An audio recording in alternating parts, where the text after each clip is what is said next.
Meet the Mets, meet the Mets. Step right up and greet the Mets. Bring your kiddies, bring your wife. Guaranteed to have the time of your life, because the Mets are really socking the ball, knocking those home runs over the wall. East side, west side, everybody's coming down to meet the METS Mets of New York town.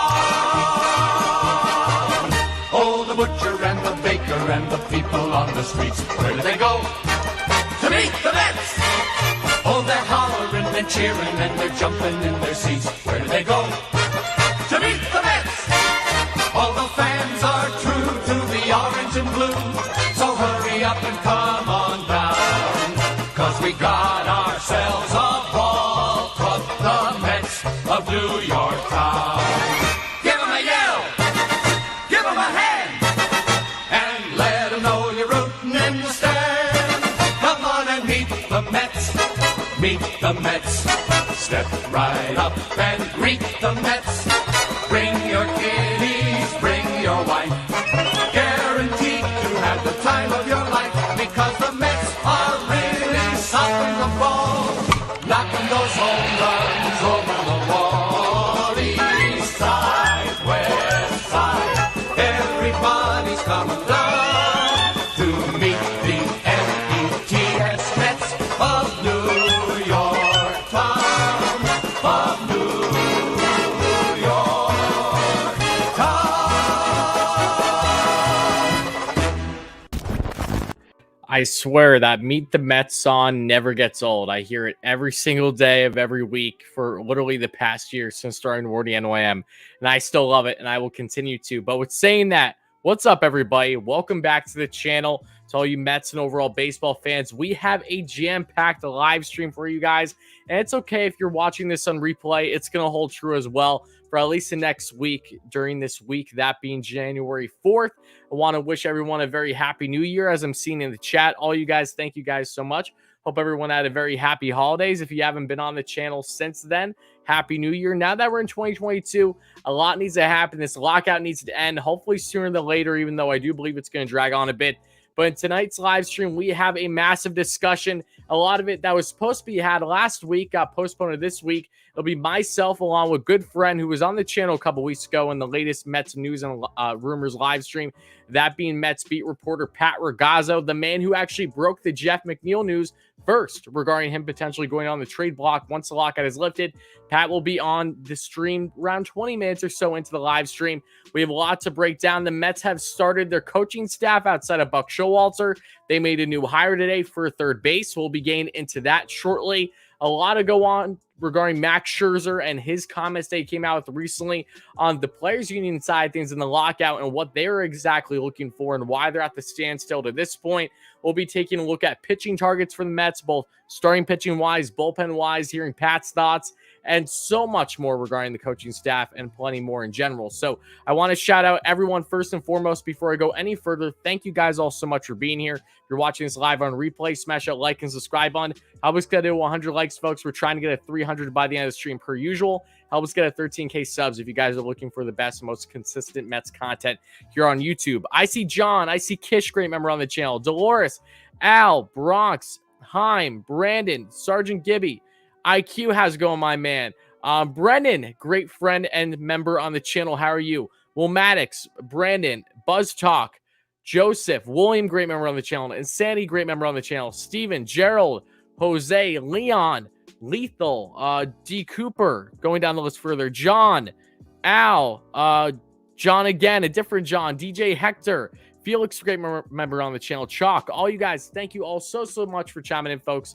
And like I said, we have a lot to deep dive. So let's do it right now, folks. No more talking. Let's start doing a lot to break down in this one. Again, hope you guys all had a very happy holiday, very happy new year.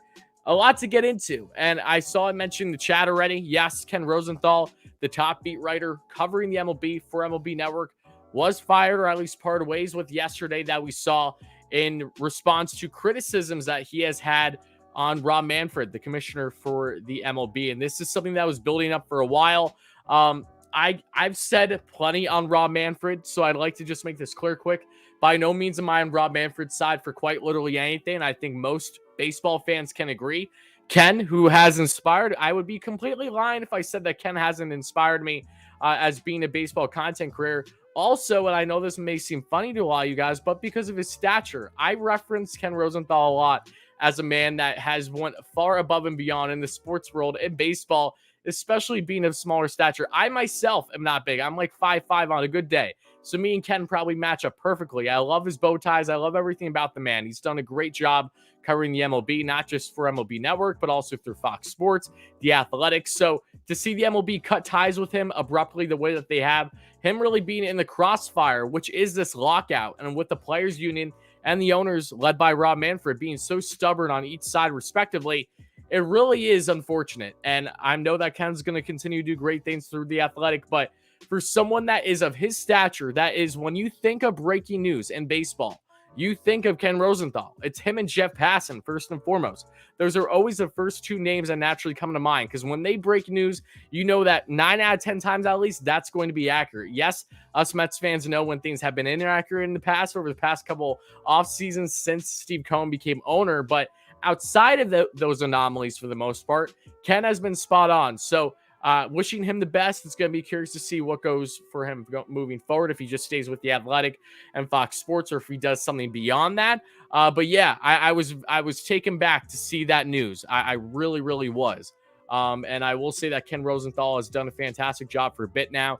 I, of course, don't agree with him on everything. I don't agree with any sports writer on anything, or anyone in general on anything, on everything, I should say. But again, it's really going to be interesting. And just, I think it really hurts the game. I think that this is how you push fans away, by making it abundantly clear, in case you guys didn't know already, what the MLB's priorities are and what they want you to know, and criticisms of the commissioner, if you're even allowed to do it. Clearly you're not, or at least you can only go a certain length until you're really going to get cut loose, right? But we got a lot to break into, like I said, folks, and I really appreciate all you guys chiming in. We'll be getting into a lot of questions. We'll be doing an open Q&A towards the end of the live stream, folks, with Pat Ragazzo in here. But I do want to start off the live stream by saying, again, thank you guys all so much for the support. This past year has been unbelievable. I never would have thought that I'd be in the position that I am now. And I say it all the time. I know I sound like a broken record, but it holds true. The fact that this is something that I'm doing not just for a living, but it's something that I'm passionate about. It doesn't feel like a job, but thankfully it's the only thing that I've been grateful to prioritize this past year. It's all because of your support. WardyNYM has only existed for a year now, and 2021 changed my life in so many different ways for the better. It's all because of each and every one of you. So I want to say again, thank you guys so much from the bottom of my heart for an amazing 2021, even with all the hecticness that has been going on in the world. And I cannot wait to get 2022 started and see how much more we're going to grow this channel, not just throughout this year, but in the years going forward. Ghostway, thank you so much for the 99-cent donation. Really, really appreciate that, my man. Darren, great member on the channel. How are you doing, buddy? Thank you so much for chiming in. I know it's a late night for you, so everyone hype in the chat for Darren. He's not just a great member, but he's also the biggest Mets fan you'll find in the UK, and he's staying up really late because we know that they're way ahead in regards to time in the UK than they are here on the East Coast in the US right now. So shout out to you, Darren. Gabe, thank you so much for the $5 donation. I appreciate that. If you have to trade Dom Smith, Jeff McNeil, and Ronnie Mauricio, who would you trade them for? If I had to trade all those guys, I would do something massive. I would be looking for Luis Castillo, 1,000%.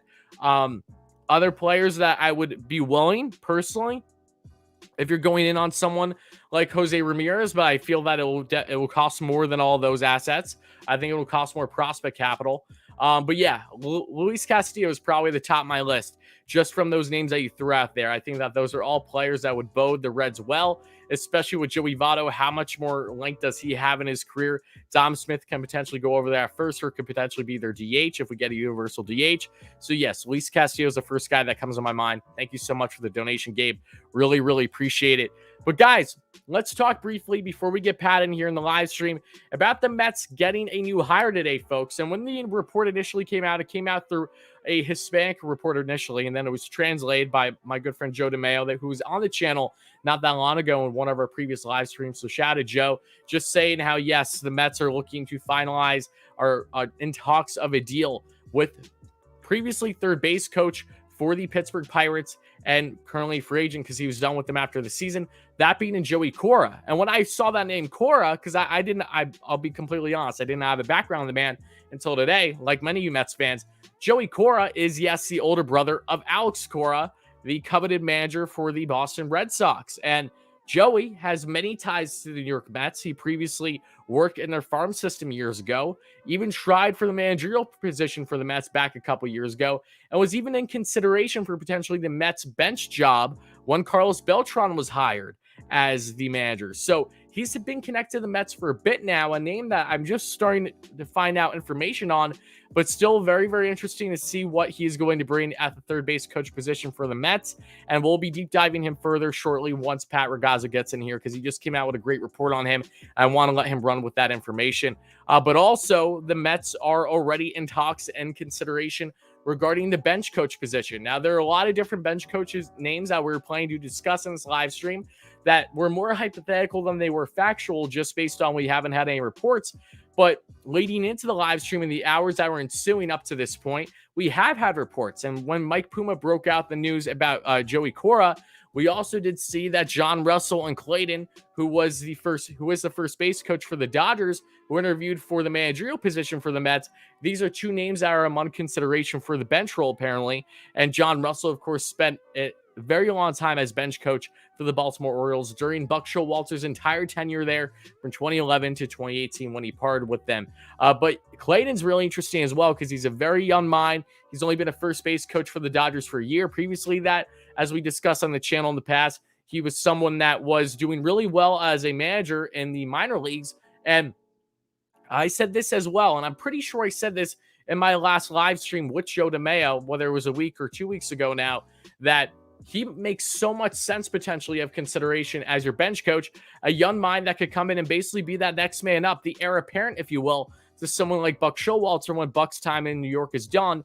That's what I want the Mets to do bench coach-wise. I know a lot of you guys want that as well, because it just makes sense. You kill two birds with one stone. You get a younger guy that has some level of experience, and then he can learn under Buck. Then when Buck's time is done to part ways with the Mets, hopefully after winning a couple championships, right, then that new hire, that's been there at bench coach, can come in and be potentially the long-term fit managerial-wise for the Mets. So Clayton, I proposed the last time I said this is a guy that you won't have to ask for permission to interview for the bench coach, because it would be a position higher than what he's currently at first base for the Dodgers. And again, anyone from the Dodgers, sign me up. You know that they're going to bode well. The Mets have been adopting this Dodgers philosophy, as they did, of course, when moving up Ben Zosmer from the director of analytics to now assistant GM, who the Mets hired a year ago when Steve Cohen came in the reins as owner for the Mets. Ben Zosmer, who spent 6-7 years in the Dodgers organization, literally since he was basically a teenager, or at the age of 20 at the latest. Great analytics mind, is going to do great stuff for the Mets now as assistant GM. But adopting this Dodgers philosophy is so important, and we're going to see more and more of that. So don't be surprised if the Mets find themselves hiring Clayton as bench coach, or maybe they go down the more the route that Buck is more familiar with, that being in John Russell. So we're going to see what happens, folks. But I do want to ask everyone in the chat right now, to my 200 plus viewers. Again, thank you guys all so much for being here, folks. Continue to smash that like and subscribe button if you guys are enjoying the stream at this point. Help us get to 100 likes. And of course, we're trying to get to 300 likes by the end of the stream. And also, of course, help us get to 13K subs. We're already right around 500 subs there, which is nuts. So thank you guys so much for all that support. I'll be answering a bunch of questions. I'll take a couple here quick before we go further. But everyone in the live stream at the moment, what is your initial reaction to Joey Cora being hired, is about to be hired, I should say. It's not officially official. It's unofficially official, as it's been reported by Mike Puma at the time I recorded this. Do you guys like the move? I very much like the move, just from the decent knowledge I have on the man that I've learned in the hours leading up to this point. But I want to know what everyone's initial reactions are. And we have a lot to break down, like I said, later in the live stream on free agent targets. There's been some more news that has come out, some more hypotheticals from Pat that I'm excited to deep dive from, some articles he's done recently, and a lot more. So yeah, I'm seeing a lot of positivity array in the chat. That's great to see. What's going to happen with Conforto when the lockout lifts? That's a great question. I don't know. There are some belief that he could find himself coming back to the Mets. I think that's a little far-fetched, as much as I would love Conforto back. I would need to see it to believe it right now. I will say that. I hope that this isn't the last I'm talking about Conforto, though. You guys all know I love Michael Conforto. Love me or hate me for it. That's always been my stance. Let's see. Thomas, thank you so much for the $2 donation. And Eli, I'm doing great. Hoping the same for you, my man. Do I see any minor leaguers breaking in 2022? Yes, there are a couple guys that come to mind right away. It starts with Khalil Lee because he had a cup of coffee with the Mets last year. Didn't do well, but he was rushed because of all the injuries that the Mets had. Khalil Lee was simply dominant in AAA last year. He was one of, if not the best outfielder in all minor leagues last year. That's how good that guy was. He was just phenomenal. Great plate approach. My goodness, he's just such a well-rounded player, almost 5-tool, really. And he's someone that is going to be competing for a bench role right away for the Mets in 2022 because he has no more proving to do at the AAA level. So it's kind of, MLB or bust at this point in his young career, which is awesome. Mark Vientos is another name to keep an eye on. He absolutely slashed. He hit upwards of 30 bombs in this past year, splitting time with 2 different minor leagues. He's someone that I fully expect to get some time with the Mets this year, either as DH or potentially somewhere in that infield if possible. They'll get creative with him, but big pop in his bat that can make a lot of sense in the universal DH role. Brett Beatty could get a taste of the MLB next season. I wouldn't bet on it being anything of significance, but you definitely could see it happening at some point throughout the year. If I had to guess, maybe around, September call-ups, but I would gladly be proven wrong and it wouldn't faze me one bit.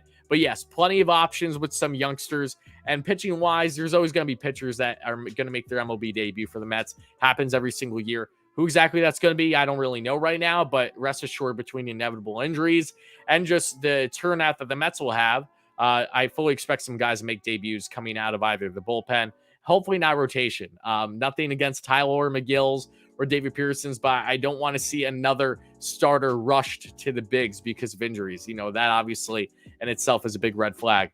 But appreciate the donation a lot, my friend. A lot of you guys seem to like the hire. Awesome. Love to see that too, folks. Who do I like for first base coach? I really like a man that almost feels inevitable for first base, that being in Kirby Yates. We'll be talking about him more in the live stream. Yates has a long history, was first base coach throughout Buck's entire tenure in Baltimore.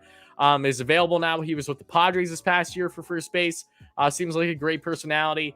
Even tried to get the job with the Angels this offseason, but the Angels said no. And Angels, I don't trust them one bit with any decision that they make because Artie Moreno is still pulling strings with a lot of things. So I think that Kirby Yates is someone that very realistically could come in for this Mets coaching staff and at first base. And I won't be fazed by that whatsoever. He's an established guy, did perfectly fine with the Padres this past year. And I think he would do plenty good with the Mets and rekindling that relationship they had long lasting during his time in Baltimore with Buck Showalter. Oh, and I'm sorry. I said Kirby Yates. I'm getting myself confused. But you want to know why? It's because his name's Kirby, not Kirby Yates. Ignore me, guys. I'm a fool. Give me 1 second. It's Kirby. It's something Kirby. I'll let you know literally in 1 second. Of course, I said Kirby Yates. How many Kirbys are there out there outside of me thinking about a video game? Wayne Kirby. There we go. Wayne Kirby, not Kirby Yates. Scratch the Kirby Yates. Put in Wayne Kirby. That's who I was referring to for first base coach, or potentially even outfield coach. And Pat's going to expand on that shortly once we get him in the live stream. But yes, not Kirby Yates, the reliever who was out this past year, who I know he signed heading into the season with the Toronto Blue Jays. And then I think he had Tommy John. He had something season ending early in the season, I'm pretty sure. But yeah, not Kirby Yates. Wayne Kirby is who I was referring to. Robbie, how's it going? Robbie, great stuff with Foolish Baseball. I saw that. Really, really great stuff. Guys, you all know Robbie Hyde. If you don't, great baseball content creator. Please make sure to check him out. He's doing awesome stuff. A lot that you see here on the channel, but for overall MLB, he's your guy. Appreciate the donation. But I have, he says, not Mets related, but I have no idea where Correa will end up. Rosenthal said today, most likely not Cubs because contract length. Maybe Yanks. Great question. Let's talk about Correa for 1 second. Robbie, thank you so much for the donation. Hype in the chat for my man. Really appreciate that.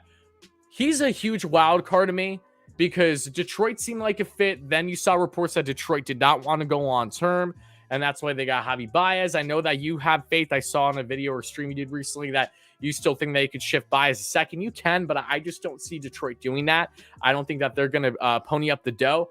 I think that realistically, there's very few places for Carlos Correa to go, and he wants a 10-year deal. The only way I don't see Carlos Correa gain 10 years is if the market simply isn't there for him, where even the Yankees won't go 10. And that's something where I feel the Yankees will go. So yes, I would say that Yankees are one of, if not the best fit for someone like Carlos Correa, but they have to make sure that they pony up. Correa wants to be the highest paid shortstop in baseball. He wants more than Lindor, and rightfully so. I don't blame him. He's at the age of 27. This is his prime. You absolutely go for it. He's so tough to gauge what makes most sense for him. And I truly believe that if the Astros just would be willing to go longer term, that he would stay in Houston, but they're not. They're only willing to basically go half. And that's why I think someone like Trevor Story could probably make more sense at Houston than even Correa, given that those circumstances. But I will say this. If the market finds itself where there's a little time to sign a free agent, say the lockout, hypothetically, hope it doesn't happen, but hypothetically really drags out into getting close into the season, drags out to maybe even spring training, you have very small, ample time to make these signings. If Correa realizes that this year the market isn't for him, maybe he does potentially just take a one-year deal back in Houston and then reestablishes everything next offseason when the market would benefit him more than likely, when not just a new CBA, but also being the top shortstop on the market, because this year was flooded with infielders, which, yes, you could say helps his price because he's the top infielder out there. But also, you can also argue the same thing would be said with him next offseason, knowing that he's going to be in a market that is not nearly as infield heavy where there are all these shortstops. You know, he would be more so in a class of his own, which could bode him really well too, knowing that he is that anomaly. So there's a lot of ways to go about it, but I do think that Correa is going to try as hard as humanly possible to get the 10 years. And I do think that a team will pony up, and that naturally there's no better team in my mind right now than the Yankees. I don't see a world where the Cubs sign Carlos Correa. I think that's a joke to even insist that. That's the same team that wouldn't commit to Rizzo, Baez, or Kris Bryant, their core. And I understand, you know, change of scenery is good at times for veterans after you didn't win enough with, say, one group. They won it all in 1 year. Outside that, they didn't do too much. But still, the Cubs are a team that I don't see doing much long-term. I listened to Rosenthal's podcast earlier today, too, where he said they're going to probably be more focused short-term. And in that scenario, that situation, Correa doesn't seem like a fit there. I truly think that Carlos Correa will probably either go to the Yankees, go back to Houston, either on a one-year deal, or if they could somehow lock him up long-term and really meet what he's looking for. But it's tough because naturally you'd say, okay, maybe the Texas Rangers will be a fit, but no, because they got their infielders in Seager and Simeon. You know, this market doesn't benefit Correa in the sense of having a lot of options for what he wants. That is not his market now. So it's really, really tricky. The one sleeper team I will say that would be willing to throw the money, but the question is, how likely is it, is the Philadelphia Phillies. And that's something I obviously hope doesn't happen. No one wants to see the Phillies and Correa be together long term, but it's not impossible. They're a team that is willing to throw the dough with Dombrowski. You know, they've done it with Harper. They might even do it with someone like Kris Bryant if KB really wants a long-term deal. That's where I don't see the Mets fitting that narrative. So yes, I think one sleeper team is the Phillies in the scenario that the Phillies are willing to go 10 years. If they're willing to do Bryce Harper 2.0 here with Correa, then I'd say that's possible. But I do expect Correa to go to the highest bidder and nothing short of it. Appreciate the donation a lot, my friend. Card Coach, thank you so much. Really appreciate that. I owe you an apology. You don't owe me anything, my friend. I owe you the DeGrom card and brownies. Congrats on your... Oh, that's right. Yes, because I know you're sending me a card that says 10K. If you guys don't know, Card Coach, he's a great supporter, great friend, great member on the channel. He sent me this really cool, like, life-size card of Michael Conforto because he's been my favorite Met. Unfortunately, he looks like he'll be gone. Saying congrats, Wardy, on 5K subs. And he sent me some really nice brownies from a local bakery, which was really cool. So he'll be doing the same here. Thank you so much for that. Oh, you're too kind with 50K. One day, when we hit 50K, that'll be insane. It'll happen at some point. And again, really, really appreciate all the kind words. And by all means, you never have to apologize for being quote unquote ghosting me. Doesn't faze me whatsoever. I appreciate everyone's support, no matter how much or how little. Thank you so much, Card Coach, for the donation. Hope you're doing well. Hype in the chat to you, my man, and hype in the chat to all you guys as well. But with that being said, folks, we have a lot to break down, and we have a lot to break down indeed with our good friend and Pat Ragazzo. So we're going to bring in Pat now. Again, smash that like and subscribe button. If you guys are enjoying the stream, I will address one more donation here before we get to Pat. Penn Mets, thank you so much for the donation. And Dave, great friend and subscriber on the channel. Thank you so much for being here as well. All you guys as well. Really does mean a lot. Pet Mets says, if the Mets can find a top-tier closer, they should test the waters. While Diaz had some good moments, he is not guaranteed lights out. Need a John Franco or Billy Wagner type, someone who doesn't give us heartburn. I feel like no matter who's going to be in the closer role, everyone's going to give us heartburn. I did discuss, however, a potential closer fit in Josh Hader that, again, feels more of a pipe dream than realistic. The Mets have the assets to make it happen, however. Whether they want to go down that route's different, though. And make sure to check that out in my previous Blockbusters video, folks, as always. Links in the description, too. I'm pretty sure it's there with my playlist on, all just the rumors of potential Mets targets. But yeah, I could see the Mets going after a closer. It wouldn't be all that surprising. Kenley Jansen is something that I'm going to discuss with Pat because I've been more so on the outside looking in with that stance.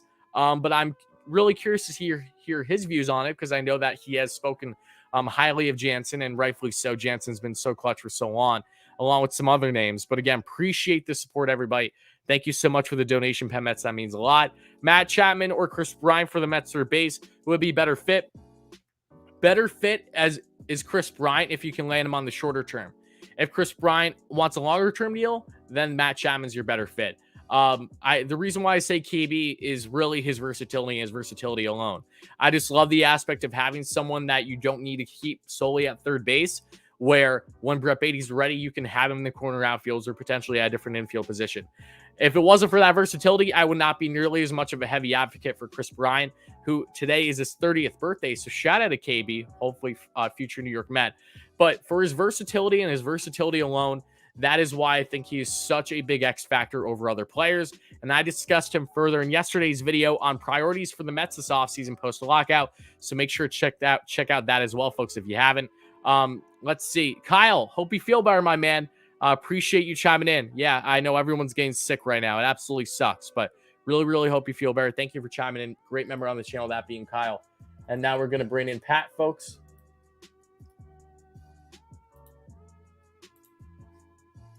And then what I'm also going to do is take a look at, guys, we're 15 likes away from 100 in the stream. Continue smashing that like and subscribe button. Thank you guys so much. Really, really does mean a lot. I put up a poll, and out of 250 votes plus so far, guys, I asked you, who should the Mets trade? Because this is going to be a heavy talking piece in today's live stream as well. I said Jeff McNeil, Dom Smith, both or neither in the poll today. And so far, the most agreed upon poll at 34% is both. The majority of you so far want not just Jeff McNeil, but him and Dom Smith traded this offseason. Very, very interesting. Very, very interesting. And thank you guys for 100 plus likes. Really, really appreciate that as well, folks.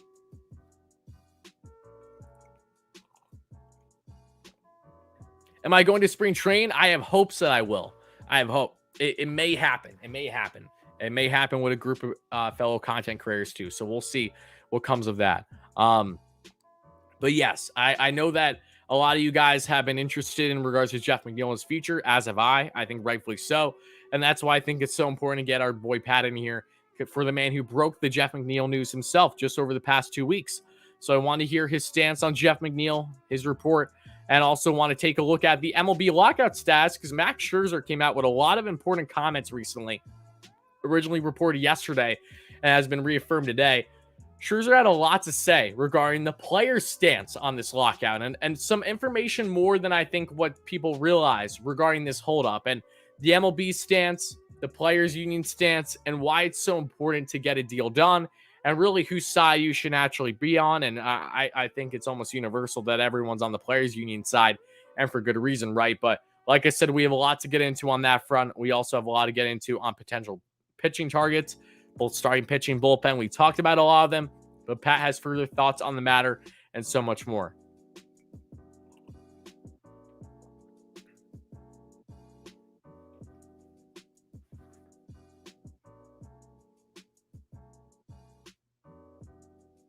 Bryant isn't taking a short-term contract. I'd like to address this because naturally I agree with you on that stance. And I've said this in the past.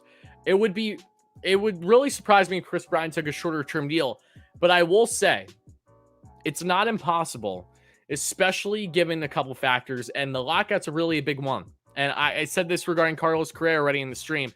from the comment from Robbie Hyde. It's that when you have little time until the season begins, teams are going to be running rampant, and players are going to be running rampant to get signed.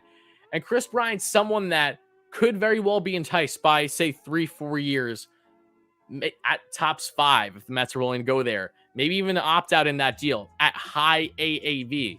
Do I see KB signing a 1 or 2 year deal? No chance. I think at minimum 3, and I think what he's realistically looking for is a 6 or 7 year deal, and I doubt the Mets want to go past 5. So if they can meet in that middle, high AAV, I think that it is very appealing, and it's something that I don't think is outlandish to suggest either. It really, really isn't. Anthony, great support on the channel. Shout out to Anthony, guys. He does a fantastic job. He's been on the channel before. Anthony, you will be on the channel again very soon. Expect me to reach out with you within this, hopefully, this next month to come on. I'm looking forward to hearing you and Pat this evening. Appreciate that, Anthony. Hope you're doing well. He does a great job at Subway to Shea, Mets podcast as well, wherever you get your podcast. Kish, thank you so much for the $5 donation. McNeil's bat is still needed in the lineup. Let's show Walter do what he was hired to do for the clubhouse. Trade McNeil if he doesn't come around. That's a perfectly fine stance, Kish. Look, the Mets don't need to trade Jeff McNeil, right? But if they do, then clearly that there was a bigger priority, not just based on addressing starting pitching, but also on internally Jeff McNeil. There's certain factors about him that go above performance, right? And that's what we talked about with some players that the Mets have parted with the Ray this offseason, with not just signing them again. So McNeil is really interesting. We're going to deep dive plenty more on him in the live stream. But yeah, I'm by no means am I against Showalter working with him. And if, say, things don't work out, then maybe you part with him at the trade deadline, as long as you have a replacement in that infield. We're going to see what happens, but I'm not against what you're proposing at all, Kish. It just all depends on the circumstances, the context of it all, right? All right, folks.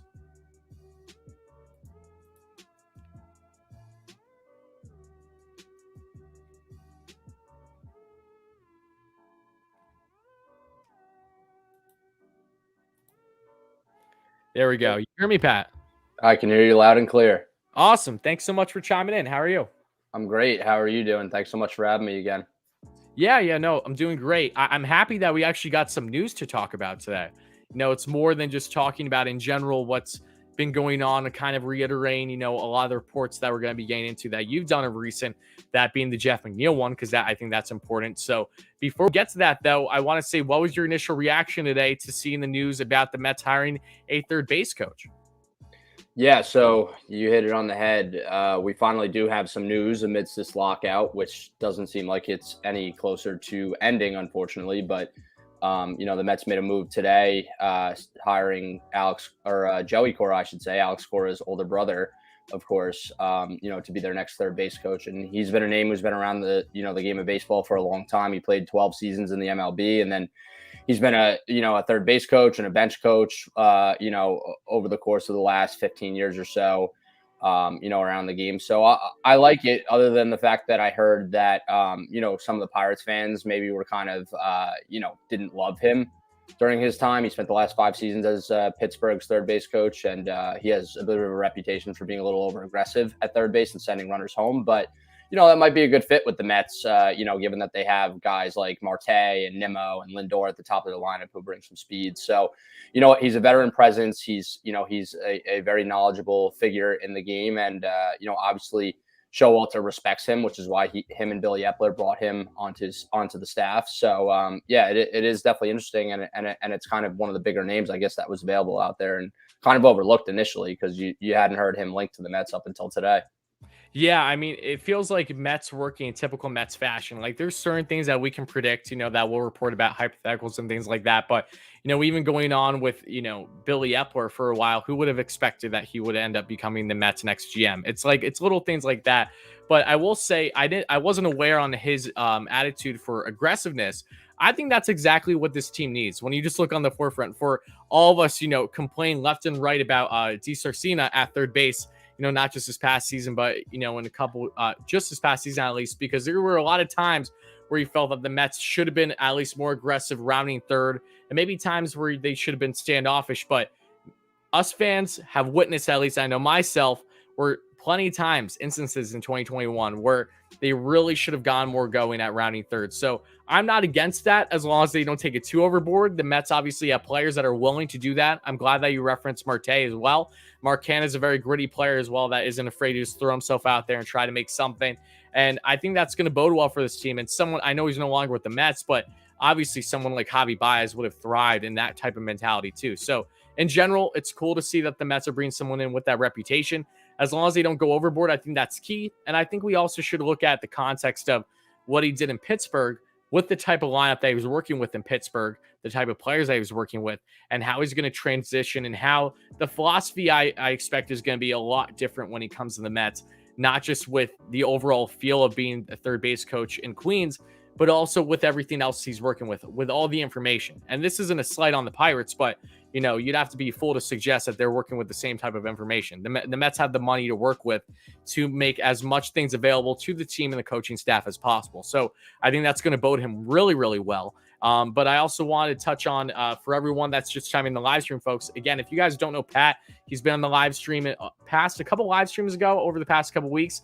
And he's been doing a great job covering all things New York Mets. And you've only been in the beat game since around June, July, right? So you're very new into this and you've been doing a great job. And, you know, with your latest report over the past couple weeks on Jeff McNeil, that's something that, of course, rocked everyone's socks off. I was doing last minute Christmas shopping like a schmuck on New Year's Eve. And then I see a report from you over the past hour that, okay, he might be going on the train block. I'm like, wow, okay, we got to discuss that. So before we transition into McNeil, however, I know that in your article that you came out with over the past couple hours on Cora, that he is someone that used to work in the Mets farm. Is that correct?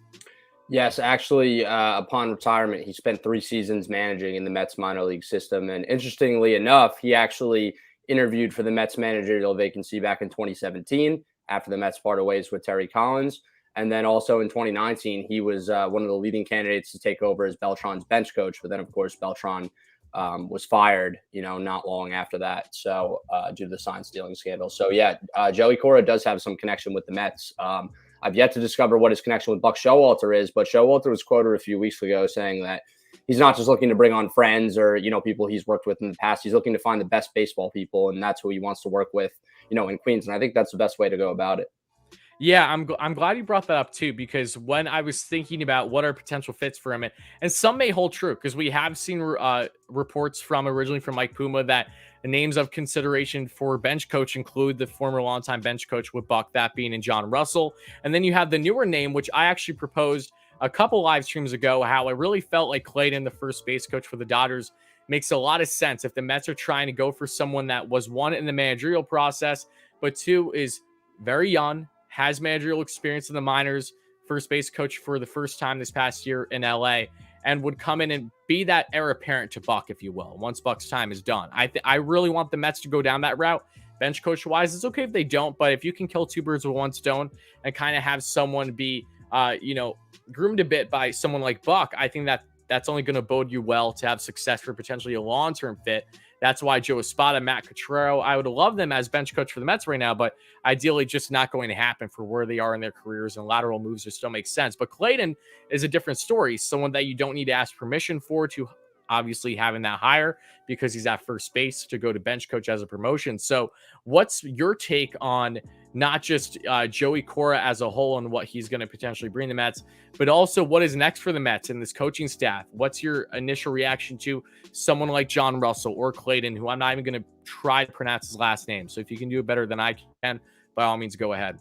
Right. So I'm glad you brought up Clayton McCullough, because I have a piece dropping tomorrow morning for Sports Illustrated and Fan Nation on my site, Inside the Mets, talking about how Clayton McCullough does make a lot of sense. Based off reports that the Mets came away very impressed with him, from their meeting with him in the first round of the managerial process. And even though he didn't make it to the final round, he's 42 years old. He's worked under Dave Roberts since last season. He was the minor league field coordinator with the Dodgers for the previous 6 seasons before that, but he's managed in the minor leagues before, for a good bit of time with the Blue Jays. He was a former, career minor leaguer, in the early to mid 2000s. So, like a guy like that would make sense. And really it would be the Mets putting a potential successor in the managerial chair in place for Buck Showalter. He's on a 3-year contract. He's turning 66 in May. So it's just kind of a question of how much longer he's going to do this and how much longer, what type of success, I should say, that he's going to have with the Mets, by the end of his deal, whether they re-up on a short-term deal after that. He'll be approaching the age of 69 by then.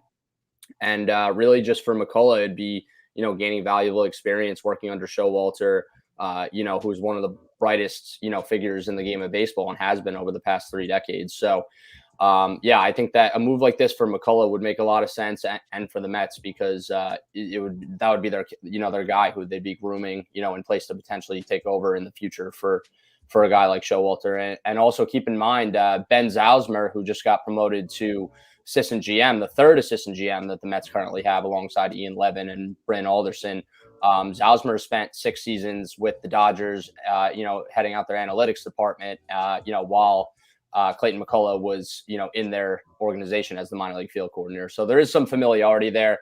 I don't know the extent of the relationship just yet, but, I'm sure that those two probably brushed arms at some point, over the course of those 6 years, and probably were very familiar with each other, given, Ben's role in the analytics department over there. And Ben, one of the reasons Ben got promoted to assistant GM, and it was kind of foreshadowing in a way, because Billy Epler said on one of his press conferences, I believe it might have been the one for Starling Marte and Canna and Eduardo Escobar, where he said how, Zausmer, Levin, and Alderson, Bryn Alderson, that is, all, kind of played a huge role in getting him up to speed with the organization, the infrastructure, and, working with him, on signing players and kind of going, running him through the offseason plan when he took over in November, because he did kind of hit the ground running there. And it was the help of those 3 executives. So kind of feel like it was imminent for Zausmer, who's one of the rising stars in the executive game, I would say, in the game of baseball right now, who, it was just only a matter of time before he got that promotion, and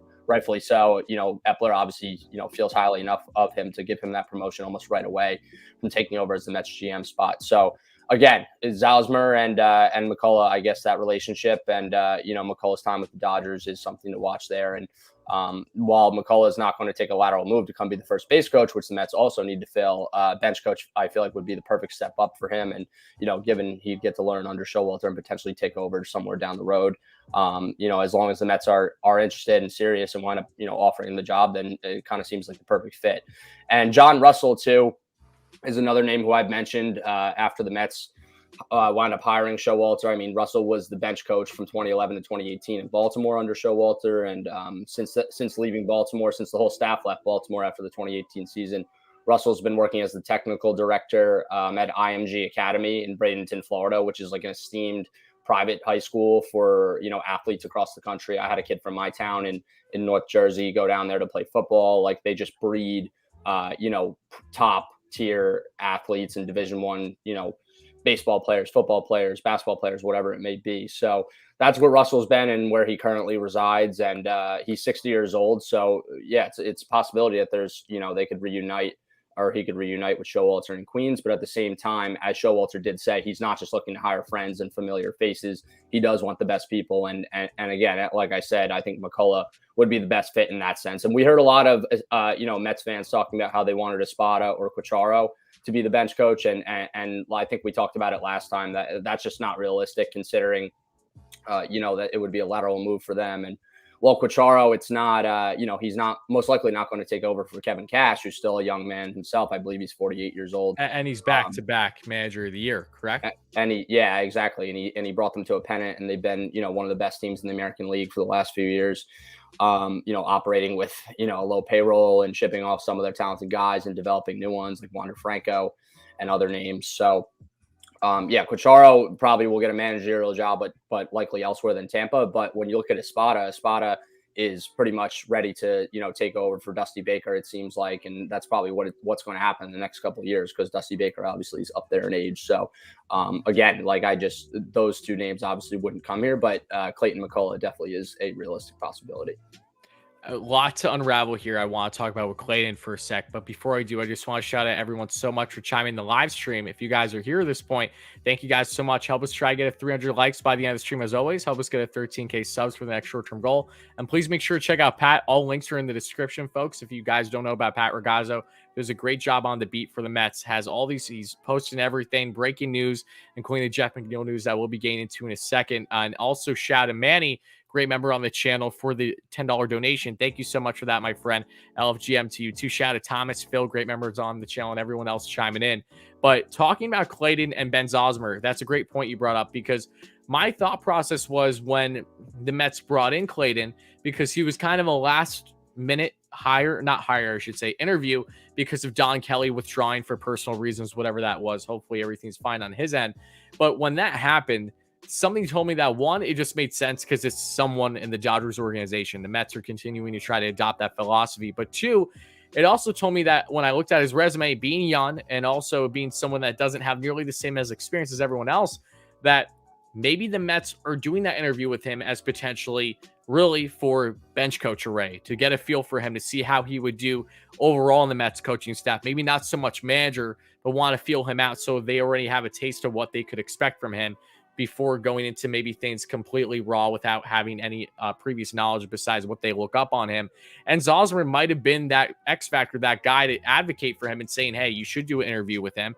I think it makes a lot of sense if you're looking for more of a longer term fit that won't be held back by the Dodgers, because you don't have to go for getting permission or anything like that with them. So I think that those are all potential factors in regards to him. But I would, like I said, I would love it. I really like the idea of the Mets going for a longer term fit as bench coach.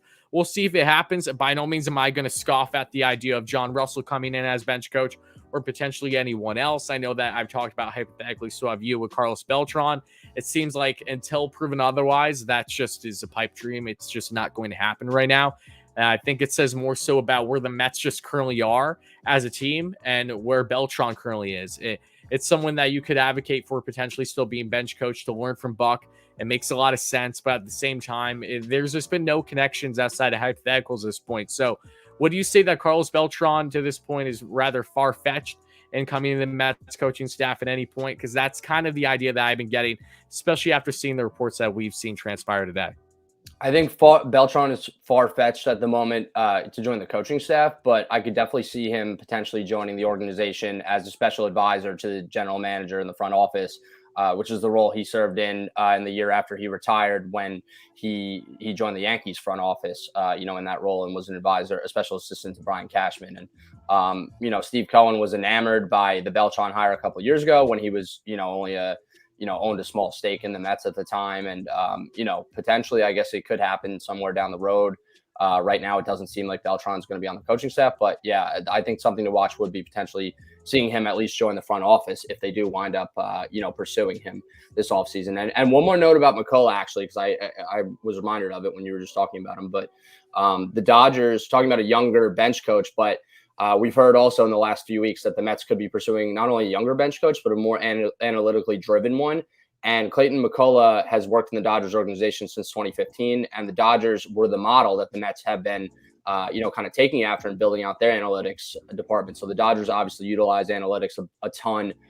So I imagine that Clayton McCullough, that's a big part of his role, even as first base coach. And it's been pertained to his time, in the Dodgers organization. So I guess that's just kind of another reason of why, potentially he could be the next Mets bench coach. Yeah, no, that's another great point. And when we're staying on the topic of coaching options, I want to touch on briefly, because I just did prior to you came in, because this is someone that just feels like inevitable. Like, I will honestly be surprised at this point if he isn't hired for first base, because I know that Buck said it's not so much about who he's previously worked with, but rather what's best for the team. And I appreciate that about Buck. I think to put those biases aside are just absolutely huge, should he have any, right? I'm not trying to assume anything, but talking about Wayne Kirby, because I've seen a lot on him, and I think you did too after you came out with your initial article on potential coaching fits, because I don't know if it's either his daughter or someone in his family was like advocating for it. I saw on social media because he went for the Angels job this offseason. Angels denied him, said no for whatever reason. And not that I'm going to really trust the Angels moves, because they haven't proven me otherwise at this point. And the Padres, he did well with them this past year, had that long-standing relationship at first base in Baltimore, of course, with Buck from 2011 and 2018. So what's your take on Wayne Kirby? What do you say that he's like the guy to beat, if you will, at first base? Or do you think that it's really up in the air still who will be addressed for not just the first base coach position, but for everything else?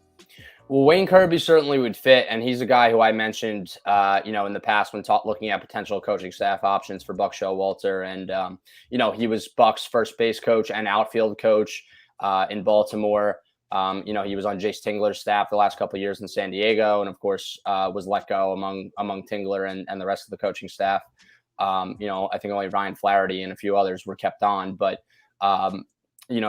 Wayne Kirby, he'd essentially be replacing Tony Tarasco, who was the Mets first base and outfield coach, in the past few years, and helped Dom Smith and Brandon Nimmo out a lot. And so did the analytics team, with the defensive positioning, which helped Nimmo go from a liability in center field to recording, 4 defensive runs saved there at that spot last season in 92 games. So he was much improved, and really it wasn't as much of a need as it was last offseason after, seeing the year that Nimmo had bouncing back defensively in center, although Starling Marte probably is now going to slide in that spot and push Nimmo over to a corner.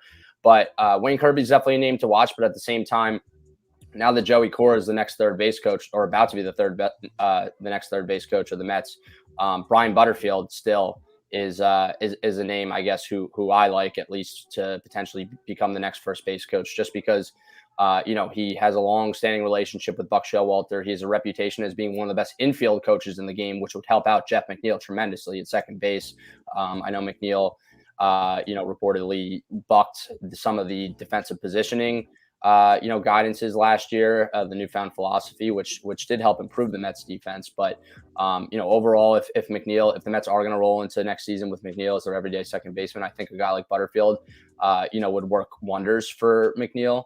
As a defensive second baseman. He helped out Orlando Hudson and winning back-to-back Gold Glove awards in 2005 and 2006. He helped out Aaron Hill move from being a natural shortstop to an above-average defensive second baseman.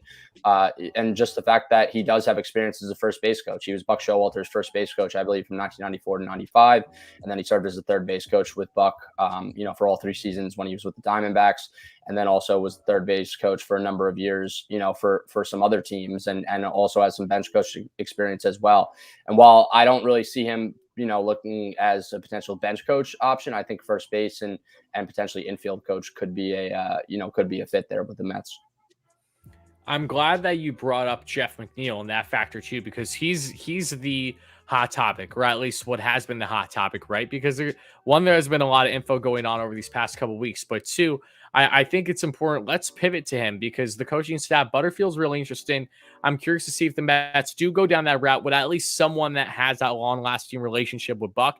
I feel like, as this is something that I actually discussed before we get to McNeil with Joe DeMeo recently, and also with James Schiano for the Mets podcast. Now, these are people where, if you had to guess what the Mets are trying to do coaching staff-wise, they probably want to blend, right? They probably want some guys that Buck has familiarity with, but also in general what the Mets are trying to do front office wise. Like, what makes sense to kind of gel these together, not favor one side completely over the other, but to find that balance. So that's why I think that at least one of those names, whether that be Butterfield or Wayne Kirby, or potentially someone like John Russell that we've been seeing reported by Mike Puma earlier today, that could all be potential possibilities in one or different roles for the Mets coaching staff wise. But let's talk about Jeff McNeil, because we got a donation here. Thank you so much for the $10 donation, my friend.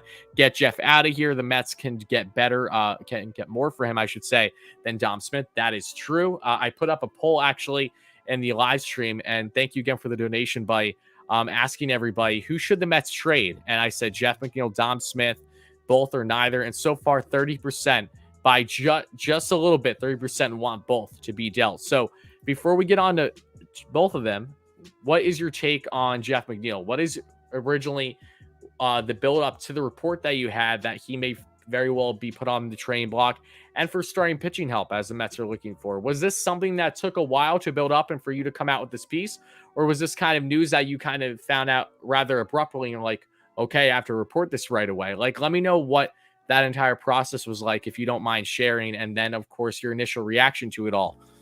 Well, I'm glad you asked, because it was kind of something that came up a little bit abruptly. I know Mets Mirage reported in November that teams were calling on McNeil. Yep. And Michael Mayer came out with that, I'm pretty sure. Yeah, Mike Mayer reported on that. And I know that, obviously teams at least had an idea, or at least, wanted to find out whether he was available or not after last season. And, there was going to be an overhaul to the roster. And, after a down year, he was potentially going to be available. So, we first heard that they were getting calls on him prior to the lockout. I received a tip that, he's going to be, on the trading block, and some of his relationships had soured in the clubhouse. And, the Mets were looking for pitching, and I did some, additional digging and was able to find out at least that, more than, a handful of teams were calling on McNeil prior to the lockout. There's a ton of teams interested in him, and they're valuing him, as the player that he was in his first 1,000 plus at bats from 2018 to 2020 as a 319 hitter with almost near a 900 OPS. And of course, he was a 2019 All-Star. So teams are valuing him as such. And, the Mets are putting him on the trading block, and at least going to make him available once the lockout ends. But I don't think that, any trade is imminent because, McNeil's a guy who they're not going to sell low on. And obviously after one bad year, you shouldn't write the guy off. I don't think the Mets are. I don't think anyone around the league is. So, the Mets could certainly use another bat. But if McNeil bounced back, which, when front offices look at these players, they evaluate in the offseason who is a potential bounce back candidate. And I think Jeff McNeil is number one at the top of the list. Unless, if you exclude Lindor, because Lindor, his final full 2 months, last season were very good, and probably the player who the Mets, thought they were signing in the month of July and September. If you exclude Lindor from that list, I think McNeil is number one on the, the bounce back candidates on the Mets right now. And, if his bat is, back to what it was next season, then it's a plus. Then when you look at the team right now, they don't need to, necessarily add another bat if you're counting on McNeil bouncing back, and if he actually does so. So I think the only way the Mets actually trade McNeil is if they get, a good enough starting pitcher in return, or, I couldn't really see them trading him for a reliever, but it depends, whether they get, a quality starter and a reliever, or it just depends on what the return is. But, for what it's worth, then, just based off that last season and his value and his overall career track record, I just don't necessarily see a deal getting done unless a team's willing to, just give up, maybe like we've said in the past, the Oakland A's having those two starting pitchers and Chris Bassett and Sean Manaea, who are playing on the last year of their deals of arbitration, and are relatively expensive for a team looking to cut costs. Like, that's the match that I see, for potentially a McNeil trade. But other than that, I don't really see, other teams necessarily giving up that much to get McNeil, especially off a down year. But at the same time, he's under cheap control for the next 3 seasons. He's still a career 295 hitter, I believe. Just one season of 386 at bats due to the 5 weeks he missed with the hamstring injury doesn't necessarily define the player that he is. I mean, a number of hitters struggled in the Mets lineup. So again, like, from a value standpoint, McNeil's going to get them the biggest return. Dom Smith obviously doesn't fit as well as McNeil does, because if the Mets trade McNeil, they pretty much have to sign somebody to play second base. They're creating a hole essentially in their lineup and in their infield if they get rid of him. There's another aspect. There's a ton of different levels to this, but there's another aspect of, the McNeil and Lindor double play combo not working out last year, and then kind of going awry once they got Baez and due to injuries. So we didn't really see much of it after the Raccoon incident. I believe only 18 more games they played together as a double play combo. And that's why the Mets, obviously made a play to re-sign Javier Baez. And I think thought that, or at least would have had more flexibility there to get rid of McNeil if they brought Baez back. But now that they weren't able to, then, if you get rid of McNeil, it's creating a hole. And it's not like Dom Smith could just replace McNeil. And although Smith has, lesser value, he's still an above average first baseman, and he, there's not a spot for him to play first base on the Mets, given that Pete Alonso is now emerging as a cornerstone player, for the franchise, and probably will wind up getting a long-term extension for them in the next couple of years. But, Dom Smith, still proved that he was one of the best hitters, in the game in the shortened season in 2020. He was a very above average hitter and essentially a bench role in the 2019 season. And I know he dealt with a foot injury as well towards the end of the season, so you didn't get to see as much as him as they probably would have liked. But he's really come on as a hitter in 2019, or he came on as a hitter in 2019 and 2020. And again, maybe for, Smith and a prospect, in one of the lower levels, maybe a ranked prospect in their system, could wind up getting them, that pitcher they're looking for potentially with Oakland with, an expiring deal or so. And I know Luis Castillo has been brought up too with the Mets, but he's under control for 2 more years. And I think the Cincinnati Reds are going to want an absolute haul for him. And the Mets just said over and over again that they're not looking to gut their farm system. They're looking to build up. They have 6 top 100 picks this year in the draft due to the 2 compensatory picks that they're about to get, for the departures of Syndergaard and Conforto. And at the same time, they do have some young budding stars and who have made it to the tops of their levels in the minors who, I just think they're going to hang on to, and Mauricio and Alvarez and Beatty and Vientos, who some of them could be up in the next year or two. So, and potentially contributing at the big league level. So again, like I could only see the Mets potentially getting one of the, a pitcher of value and worth. If it is those Oakland pitchers, who have the expiring deals and they're looking to take the salary off their hands. And in that case, from the Mets standpoint, it wouldn't even be worth giving them a guy like McNeil that they'd probably, want to push Dom Smith more, who's not really a fit on the team right now, given the position he plays, the year he just had. And, also maybe pairing him with one of the lower level prospects. A guy like Jalen Palmer, I brought it up in my story last week of should the Mets trade Dom Smith or Jeff McNeil. I for one, at least am in the boat where I'm saying that they should keep McNeil, given the hole it would create, given the fact that they shouldn't give up on him after one, down season of 386 at bats, and given the fact that Dom Smith just doesn't fit. So if I'm the Mets, I would pair Dom Smith and maybe like a Jalen Palmer type, who's ranked as the number 16 prospect in the Mets system right now. But he didn't really have such a great year in A-ball last year, regardless. But he is still ranked, and maybe that's someone who could potentially get a deal done for a Bassett or a Sean Manaea. See, a lot to unpack here, because when I'm thinking about Dom Smith and himself, my concern with parting with someone like him versus, say, doing a package is really the value. Because yes, he does have the control on his contract, not free agent until 2025. That's the biggest appeal with him. And I know that when teams evaluate players, this too, is that they're evaluating them on their projections, how they're going to be, and not what they were. Like, just say if they had an anomaly of a season. Dom's really hard to gauge because he had a dominant 2020 campaign, but that was a small sample size. Then we saw him in 2021 in a far larger sample size, but he did deal with plenty of nagging injuries like throughout the entire season. So how much do you weigh? It's really hard to kind of garner what Dom Smith and what we can really expect him to be. And knowing the role that he's on with the Mets right now, he's nothing besides being a bench bat with the addresses that they did in the outfield. He's not someone you're going to have in the corner outfield again. I hope not, at least. And he's someone that doesn't have that versatility off the bench besides really being a DH. And that's where you have to figure out what is the future of Robinson Cano going to be. Because if he doesn't go anywhere, then I don't see how he isn't your DH, unless the Mets somehow, some way just decide to either keep him on the bench and figure it out, or go down a different route, whatever it may be. But Dom's value in itself, I would be a little surprised to see if him and maybe a number 16 prospect can get a Manaea or a Bassett done, because don't get me wrong, those are guys that are on rental. They're rentals. So the value isn't nearly as steep given their contract status. But for what you're getting and for what the A's would be committing, and this is something I talked about with James in our last live stream, was that you are then putting the A's in a spot where they are going, that's really their sign of, okay, we're doing this rebuild / retool. That's a big commitment for them. And I expect them to go down that route, regardless on if they trade with the Mets or not, but that's still a big step. So I would be surprised if just a Dom Smith and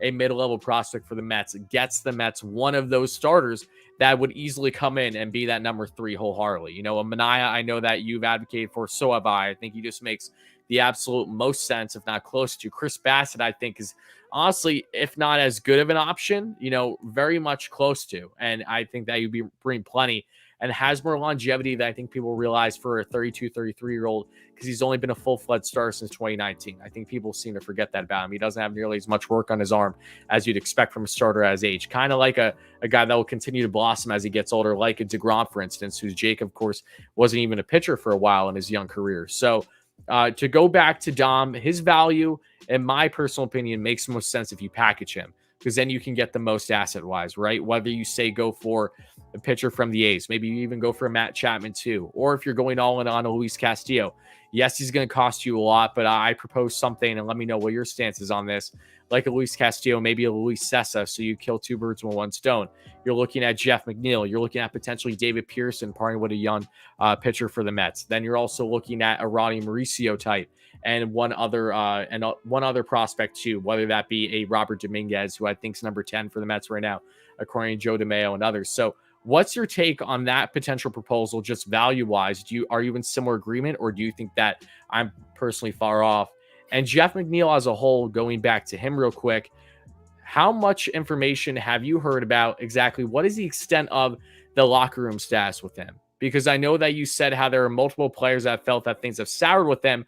Is that a bigger deal than maybe what we initially realized? Because it seems like that's been the case from all that's been reported, what you've said. Is this something that really has been lingering longer than a lot of fans would have expected at this point? Well, I think first off with your trade proposal, the value wise, I think you're pretty spot on. I think that's, around the ballpark of what it would take to get a guy like Castillo or, another starter out there who's under control for more than one more year. But at the same time, it would create a hole, as I said, in the Mets lineup, in their infield by getting rid of McNeil, and also weaken their farm system, which they've said, countless times that they're not trying to do. Agreed. Now, obviously, things could change. Like if they feel that this is the move that could, potentially, increase their World Series odds in both the short and long term, and also they have a plan B on who or what additional bat that they, potentially want to bring in. Yeah, that's what this is assuming that they have other things pre-planned, like whether they get a Kris Bryant or a different fit in that infield. So just keep that in mind. Yeah. So if they feel that they have a plan in place there and multiple, I mean, it's always about plan B, plan C, because everything doesn't always work out in the way that they, these teams expect. Then I think that it makes sense. And I think that, obviously that's probably something that the Reds would consider. And then as far as Jeff McNeil and his relationships with the other, members of the clubhouse and his teammates, I really think this was the thing that kind of started last year. I mean, the clubhouse culture just kind of eroded and became toxic, once they started losing. And obviously Jeff McNeil's, lack of compliance with the defensive shifting philosophy and ignoring coaches in the front office and his teammates. And even in the report, and Mike Puma reported that, McNeil would tell Lindor to shut up when he would give him advice in the infield about where to be positioned. That just didn't sit well with teammates. And it's just not, he's not the most popular guy on the team right now. But at the same time, that's not the reasoning. And I've talked to a lot of people in the organization who have said, that's not going to be the reason why they trade him. It's obviously It's not a popularity contest. It's about value. It's about the player. And that's another reason why the Mets brought in Buck Showalter, to kind of mend these fences there in the clubhouse and kind of bring everyone together. And I think he'll be able to do that. So it's just kind of another reason why I think that McNeil probably doesn't wind up getting traded, because again, like I think these things are meant to be, resolved. At least like it's yet to be resolved what went on last year between McNeil and the rest of the team in Lindor. But I think it is something that is fixable. And especially if McNeil gets back to the 2019, form, the all-star hitter form that we saw, as a major contributor to this team once again, I think things will be all right there. Okay, so I'm going to counter quick because I'm curious to see what your stance is going to be. So you feel that it's more unlikely than likely at this point in time that Jeff McNeil would be traded. Am I wrong?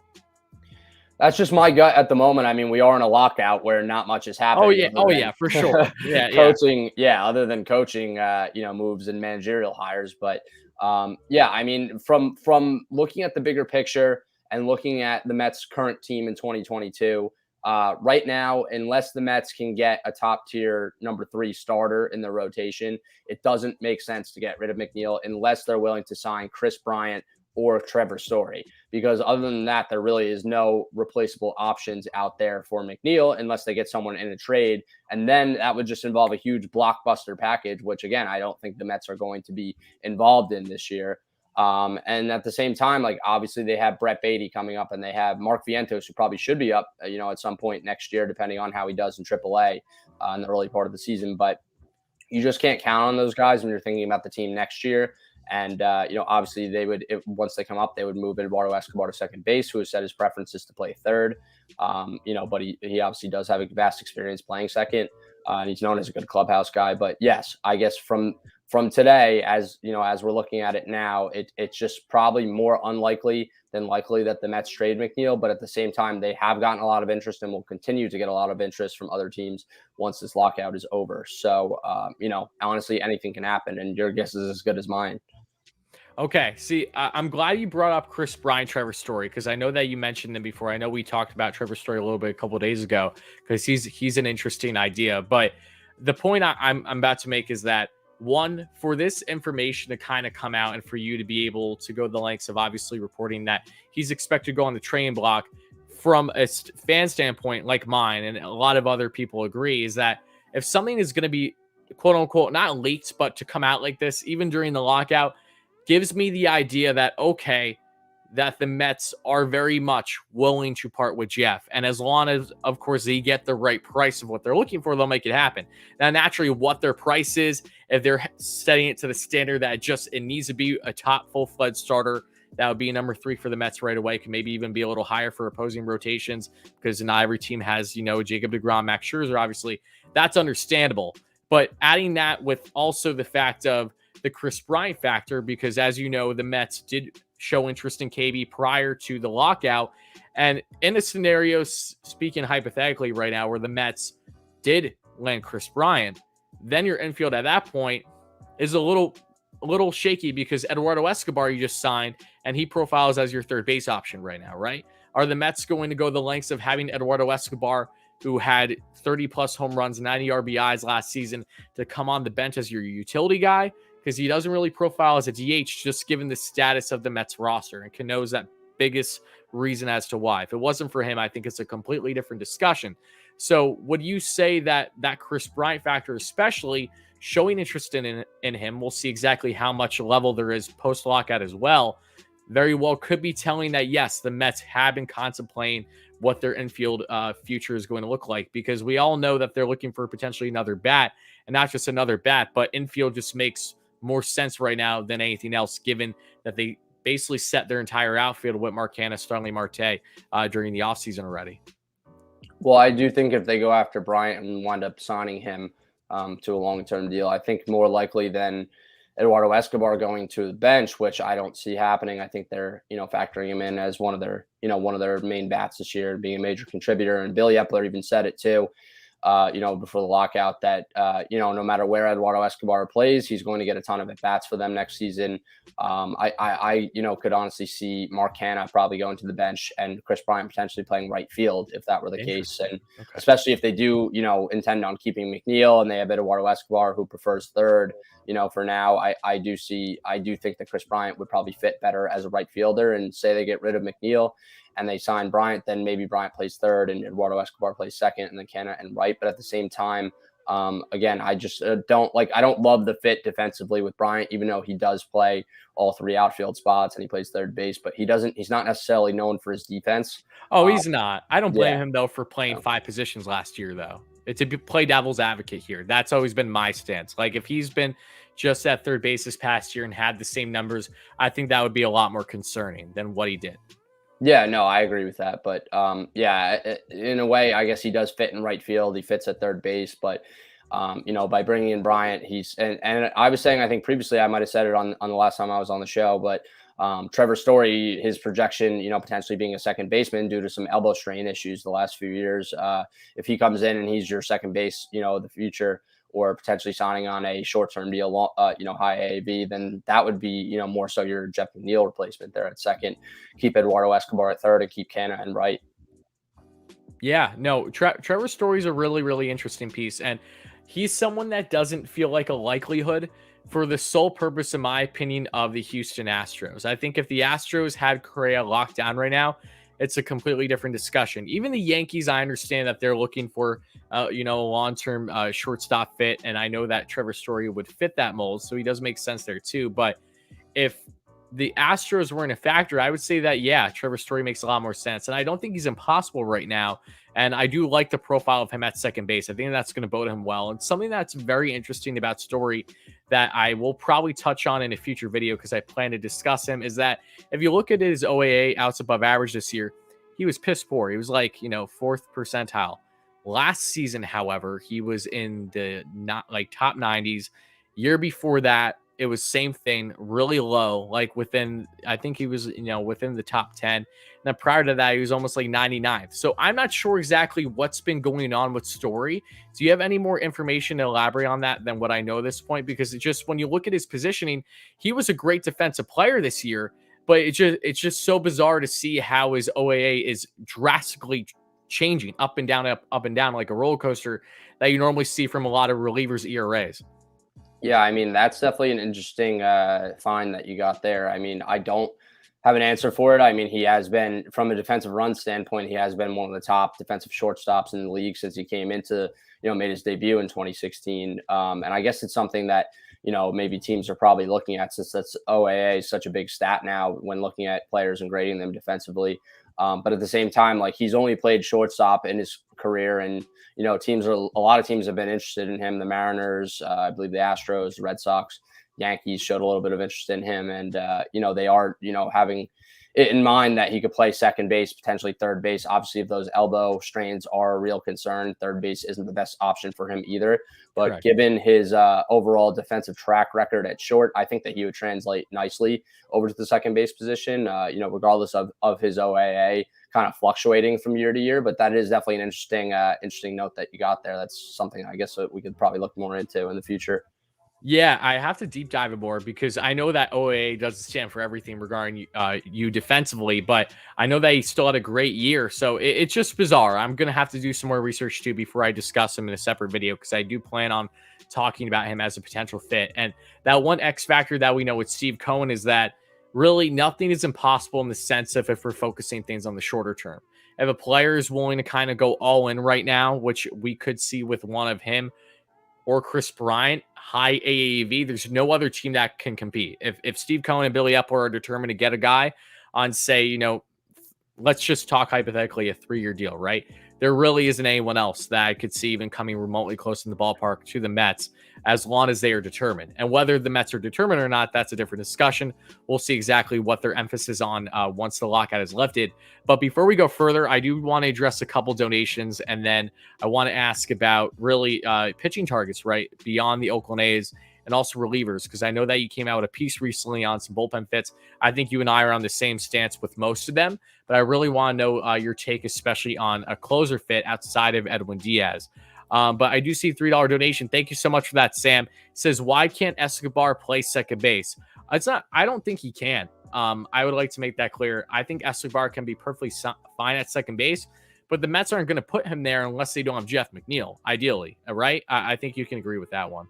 Yeah, no, I do. And it's not a fact of him not being able to play second base. He just said his preference is to play third base, obviously above all positions. And, if he has to play second base, I believe he'll play second base. If Kris Bryant is slotted in as the opening day third baseman, I think we'll see Eduardo Escobar as the second baseman, considering if McNeil is, no longer with the team via trade.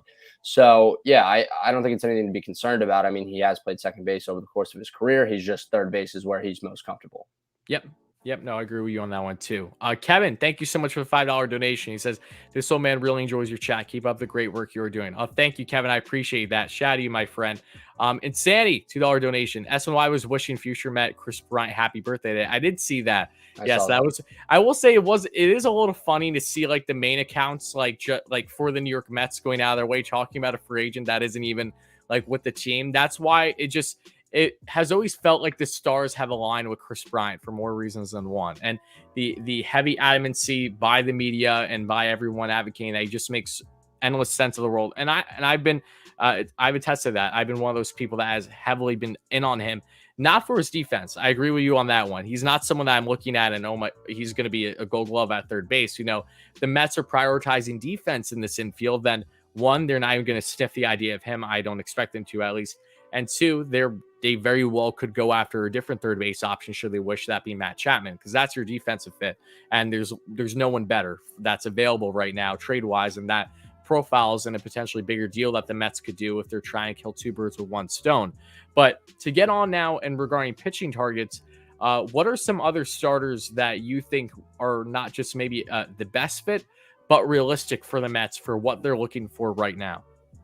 Well, via trade, like I said, I think Manaea and Bassett are the two, the first two that come to mind there. And then, on the free agent market, there's Carlos Rodon, who's, there's concerns over his shoulder and his injury history. And, he had his best year of his career last year, although he was shut down due to fatigue in August. And he did return in September in the playoffs. But I don't believe he went past 5 innings for the rest of the season. And then, obviously, some teams are going to be wary of that. The Mets weren't one of the named teams that were showing interest in him prior to the lockout. Obviously on paper, it would be easy. They just, would spend, big on him to bring him in and slate him in as the number 3 starter, and the Mets would have a really good rotation on paper. But then at the same time, they do have some concerns with Jacob deGrom's elbow and, Rodon's shoulder. Scherzer's 37 years old. So I don't necessarily see that being a realistic fit. But then at the same time, they did show interest in Yusei Kikuchi, the left-hander who had spent the last couple of years with the Mariners, obviously prone to giving up the long ball. He gave up 36 home runs either last year or it might have been in 2019. Kind of drawing a blank here, but I believe he gave up 30 home runs in the last 2 full seasons he's pitched. He's given up a total of like 66 home runs or something crazy like that. Mm-hmm. And he did make the All-Star team last year, but once they took away the sticky substances, he kind of struggled, and he struggled in the second half of play. So, while I do see, that potentially being the easiest route for the Mets to go, I'm just not so sure that they, would be the best option for them to add to the rotation that could still use a top starter there. Yeah, I agree with you on all that. And Rodon is someone that obviously is huge, kind of, I shouldn't say huge boomer bust, but when you look at his resume, he does actually profile very similar to when you think about Trevor Bauer from a year ago. Just talking about him, of course, as the player, because prior to, his Cy Young Wayne season, he was someone that won career 4 ERA, had a strong year a couple years prior. And Rodon is in a very similar boat where career year by far, but is someone that historically throughout his career has never even gone to the level that he did this year and still struggled mightily with some injuries with his shoulder down the stretch. So Rodon on a shorter term high AAV deal, I do think is feasible for the Mets should they want to go down that route. I do know, however, that the biggest X factor, I would imagine, at least with someone like him, is really the certainties, right? The Mets probably want to eliminate as many what ifs as possible with this rotation. If they're focused heavily on guys that could be complete boom or bust, then I don't think that they're trying to prioritize heavily with their rotation, adding another big name, because they have a lot of guys that could potentially come in and be perfectly fine as your number 3, but there isn't certainties right now, right? Like Taijuan Walker, he had such a Jekyll and Hyde season, just like Kikuchi last year, where we just don't know what to expect from him. And that's the biggest thing. Cookie Carrasco, another offseason where he had surgery this year. So what are you going to get from him, if at all, in 2022? And Tyler McGill, he was really impressive his rookie year, but again, not something that the Mets should bank on. Same thing with David Pearson. So they want those certainties. I think that would be the biggest reason why they don't potentially do a Rodon, even if he's looking for a shorter term. But who knows? We're going to see what they prioritize the most here. And same thing could even be said. And this is someone where it doesn't feel like it's a fit, not because of nearly as much with his uncertainties, but rather where he is at his career and where he's from and where he could potentially land. But Clayton Kershaw, I'm really curious to hear what your take is on him. I plan to discuss him in a video sometime soon because he's someone that people ask me all the time, Kershaw, why aren't you talking about him? And the biggest thing that has always been for me, where he's a Texas native. He just profiles perfectly for the Rangers if he does want to leave the Dodgers. And apparently the reason why the Dodgers didn't give him the qualifying offer wasn't because of concerns with his health, because as we know, he had injuries this past year and has been dealing with some for a little bit, but rather as respect to him with his future, because they know that he's uncertain what he wants to do going forward. So I don't know what exactly his plans are going to be, but I'm curious, what's your take on Clayton Kershaw? Because obviously, if you can do a short-term deal with him, if he's willing to do it in a win-now stage still, the Mets are that one anomaly of a team. They're that team that stands out because of the Max Scherzer deal, making that happen. Could it be possible? I think it's for sure possible. Do I think it's likely right now? No, but it's a really, really interesting take that I definitely expand to talk on further in a future video. So what's your stance on all this? Well, I think with Kershaw, the reason why they don't, or they won't necessarily pursue him is the age and the injury concerns, obviously. And the Mets already have enough question marks in the rotation right now. And they have guys who are getting up there in age, and obviously Scherzer and deGrom, Carrasco too, as well. So again, I just don't see it as necessarily a fit. If they were to get him, I'm not sure what type of deal it would look like, but they would have 3 out of the best 4 pitchers over the last decade in the league, excluding Justin Verlander from that conversation. But I don't see, if Kershaw does wind up leaving the Dodgers, I think Texas, and we've heard that in the past too as well, that he's from there, and it's kind of I believe his family lives there too as well. So yeah, he's always been out west his entire life. So I know the injury concerns are there, and rightfully so with him. So I think that the Mets would be willing to brush those aside for what you get with him, as long as he does play enough. Yes, as long as it's obviously not a long-term deal, just over a couple of years. I think awfully similar to a Scherzer type deal could be feasible if for a team in a win now stage. Other than that, I really think the biggest battle will be his location because he's not. People have said, "Oh, the Mets landed Max Scherzer when no one thought that he would come to the Mets," right? And same thing even with Kevin Gausman. Everyone thought that he was going to stay out west. He went to Toronto, but they don't even remotely profile the same when you look at their careers at this point. Like he's always been out west. The Rangers are still looking to add. I'm sure they're a team that could be very much a good fit for him. So I think anything's possible, obviously. But yeah, location to me is what stands out the most, far more than any other player that's available. And with Scherzer beyond the deal that the Mets got him, the record-setting deal of $43 million a year for the next 3 seasons, his home is in Jupiter, Florida, 30 minutes away from the Mets spring training facility in Port St. Lucie. So for much of the year, he's going to be able to spend time with his wife and family and kids. And that's also, part of the reason that he made the decision to come to the Mets is what he, revealed on his introductory press conference.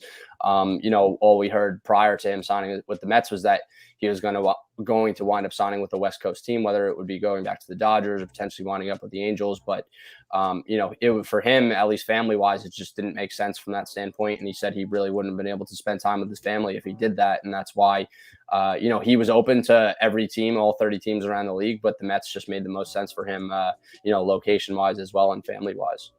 Yeah, no, you're 100% right with that one. I want to find out your thoughts here on relievers because, like I said, you and I agree on a lot of them. Of course, it's headlined by guys like Andrew Chafin, who feels like the best air and loop replacement. Then you have other guys, whether that be someone like a Taylor Rogers, if they want to go trade route, because I know that they showed interest in him, according to Mike Puma pre-lockout. Ryan Tepera, Colin McHugh, all guys I'm in favor of. I do want to address a couple donations here, and then I want to ask your stance on not just them, but also some closer fits, because I know that you did in your piece recently about Kenley Jansen. He's someone that I really haven't been high on with likelihood, but I want to know if your stance is maybe a little bit different than mine. But Mets Nation, thank you so much for the $5 donation, Elliot. Really appreciate that. He says, hi, Pat.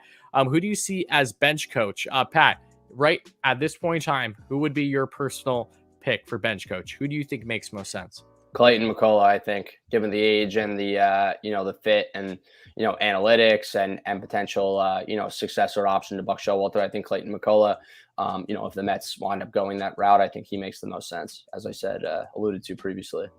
And I honestly hope that happens. Like I said earlier, I can't reiterate enough. Having that guy to be the heir apparent, if you will, to someone like Buck, it just makes literally too much sense even. So I do hope that happens, if I'm being quite honest here. Don, thank you so much for the $5 donation by Don Corleone. I love that. Mets should move heaven and earth for Castillo. How would they lose in the playoffs with him as your third? I agree. I mean, look, if the Mets are going all in, if the Mets are going all gas, no brakes on trying to not just address the rotation still, but this team as a whole, they're trying to win now starting 2022 and beyond during this couple-year window. Castillo was that guy. There's no one that profiles better that's available in either the free agent or trade market to have a ace, not just as your number 1, number 2, but your number 3. I mean, that's disgusting. I've been joking. I'm like, you could have JD Davis as your 5th starter, and I think you'd be perfectly fine with how deep that rotation would be at that point. So what's your further take on Luis Castillo? Again, I know that you have to give up a plethora of assets for him, which is always going to be the biggest hurdle to get over when trying to acquire someone of his stature, but there's no denying the potential impact he would have if the Mets are able to get it done. Yeah, I think he's probably the best available trade target that they could acquire, who potentially could be available. But at the same time, as we've spoken about, it would cost an arm and a leg, and that's why I don't necessarily see the Mets going that route. And that's also another reason why I like Manaea and Bassett with those expiring deals, because they would take less to get in assets, and even if that package of potentially Dom Smith and Jalen Palmer or another potential prospect, wouldn't be enough. I mean, given the fact that they are 1-year rentals, again, it's just like, I don't think the Mets are going to give up the entire farm or even, a higher ranked prospect than 16, just to get him. So, again, Castillo in the playoffs with Castillo as the number 3 behind DeGrom and Scherzer would be excellent for the Mets. I just, again, I don't see it being that realistic at the moment. Yeah, no, I agree with you on that one too. I would love to be proven wrong though, but again, we'll see what happens post lockout. But getting back to relievers, as I mentioned, what's your take on them, and especially a closer fits? Do you think that there is a part of the Mets that feel that there are these uncertainties with Edwin? And is that something that you might not be surprised to have them shore up? Is Kenley Jansen someone that actually is a realistic fit for you? Or is he someone rather that just profiles well, given the fact that he's actually available in the free agent market? Well, yeah, it's interesting because Edwin Diaz is entering the final year of arbitration as well. So, to this point, he hasn't earned a long-term deal from the Mets. He's been inconsistent at best. And we haven't even seen him pitch in the postseason. And we've seen him kind of some, meltdown in some kind of high pressure situations at times. So if the Mets were to sign Kenley Jansen, it would, cost, a good bit of change, you could say. And Jansen is turning 35 next season, I believe. So, it's kind of a question of whether you're going to give him a 2-year deal or potentially a 3-year deal, and spend money basically on the money that they'd be spending on 2 high quality relievers versus 1 in Jansen, but they would have their closer Diaz. I don't see, if Jansen is a realistic possibility, I don't see him signing here unless he's going to be the closer, and Diaz would be moved to an 8th inning role, which could potentially be a lethal combo in the 8th or 9th inning when you think about it next year. And then Jansen could be that successor plan at the closer spot, moving forward, and once Diaz is gone, of course, as well, even though, he would be dethroning him from that spot in the first season regardless. So I think Jansen, again, I don't necessarily see him leaving the Dodgers, but, if the Mets are aggressive enough, then potentially they could have the replacement for Diaz over the next couple of years and, would have a very good bullpen, very deep bullpen. And, my current prediction as of today, and I think you probably saw it in my piece, but, I could see the Mets signing Andrew Chafin as their Aaron Loop replacement, who was excellent last year. And, he has a decent track record, throughout his career. Reuniting with Colin McHugh, who started his career with the Mets as a starter in 2012, who they actually traded in 2013 for Eric Young Jr., which was a mistake, of course. And, also potentially signing like one of the lower tier guys to a cheaper deal, such as a veteran in Tony Watson, just kind of make the bullpen a very deep unit. Yeah, it was interesting when you brought up Tony Watson because my kind of version of a Tony Watson pick was someone like Jake Diekman. I know that he's probably viewed a little bit higher, but I think that's someone that, with the under the role of Jeremy Hefner could really kind of shore up because Diekman has some very sneaky stuff. It's kind of just with control with him at times and gain more in the groove. So what's your take on Diekman as well from what you've seen? Do you think that he is actually a realistic fit for the Mets? Not as much of a flashy pick, but someone that will come in, bring you a southpaw in this bullpen, and still does have potential to do a very solid job. I think he'd be a pretty good secondary piece, considering that they sign a guy like Tepera, potentially who's a right-hander to pair then with Diekman as your lefty there as a middle reliever, potentially could pitch in some late inning situations, high leverage situations. He's a side armor. He throws in the mid 90s, and he kind of had an up and down. He's had an up and down career, I would say. He was a little shaky at times last year. Had a rough month of September to finish the season with the A's, but at the same time, as long as he's not their top acquisition in the bullpen, which I don't think he would be. A secondary piece he might fit in there. Say that they go the route of Tepera as their number one bullpen signing as opposed to Andrew Chafin or Kenley Jansen for that matter. Yeah, agreed. I think that him as a number 2 makes a lot more sense than, say, trying to prioritize him as a number 1. I think that might be a little bit too much of a stretch for a Mets team that, while their bullpen's okay right now, they definitely still need to add, I'd say realistically, 2 more arms. Maybe they even add 3, but 2 I think makes a lot of sense. But let's talk about for a second Max Scherzer, because I'm sure that you saw the report that came out yesterday. Scherzer, who of course is ahead, the top guy with the Players Union for the most part, with Andrew Miller and some others, has been very vocal in a recent report coming out about more so on the Players Union stance and kind of gained a feel for what exactly they're fighting for. Because I've had a decent understanding to this point on the divide between the Players Union and the MLB, the owners. Manfred, they're not even close. But Scherzer came out with a lot of interesting comments, and a huge highlight that I saw, of course, was really advocating on making sure that the MLB, they're all trying to compete every year. I know that we saw Scott Boras advocate that in the presser, and I personally tend to agree with him. I'm not someone that's in favor of teams, especially smaller market, that are just, okay, comfortable with mediocrity every year and say I've been in a quote unquote rebuild. But when you're going on that path for, 5 to 10 years, it really drags on. So that's something that they're trying to eliminate. They're trying to eliminate how long players are controlled by at least a year. Players right now have been, as Scherzer has said, have been manipulated, for their service time manipulation for like an additional year. Like the most that they want players to have control by a team is 6. The MLB is going 7, so they want to shore that up.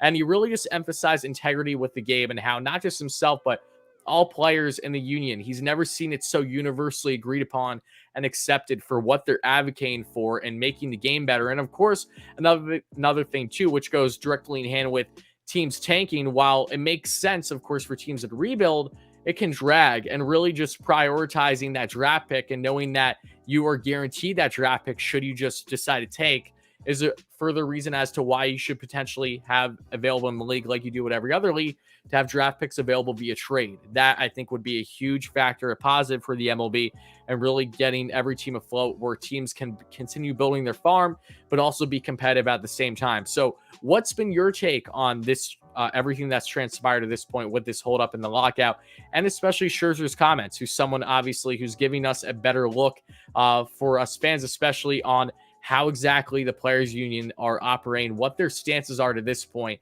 that maybe we weren't as aware of. Well, yeah. Well, Scherzer talked about it a little bit on his introductory presser with the Mets because he was asked about, the lockout and the negotiations and whatnot. And yeah, that was one of the biggest ones for him, obviously, was tanking. And, they want teams to be competitive year in and year out and at least make an effort to win, even if they are in a quote unquote rebuild. Which could linger on, like you said, 5 to 10 years. And then also, the service manipulation portion, they want to get players paid, earlier on in their careers, as opposed to, the method they've been taking of taking less money in the beginning to be paid out more in the end. But at the same time, then teams are letting, the middle tier free agents go, which is what Scherzer talked about, in that story that dropped yesterday with the LA Times. But from a tanking standpoint, I mean, there's two things I guess they could do. And one is, setting a price floor, which I also think if they do that, they definitely need to, regardless, raise the luxury tax threshold from 210 million. I think that's too low given the, where the market is going with free agents right now. You see the Mets already, are at almost 270 million in their luxury tax payroll. Right through that thing. The Yankees didn't do anything before the lockout and they're already at 225 million. Like, I just think that 210 million is too low given the contracts that are being dished out to the players now, and the owners.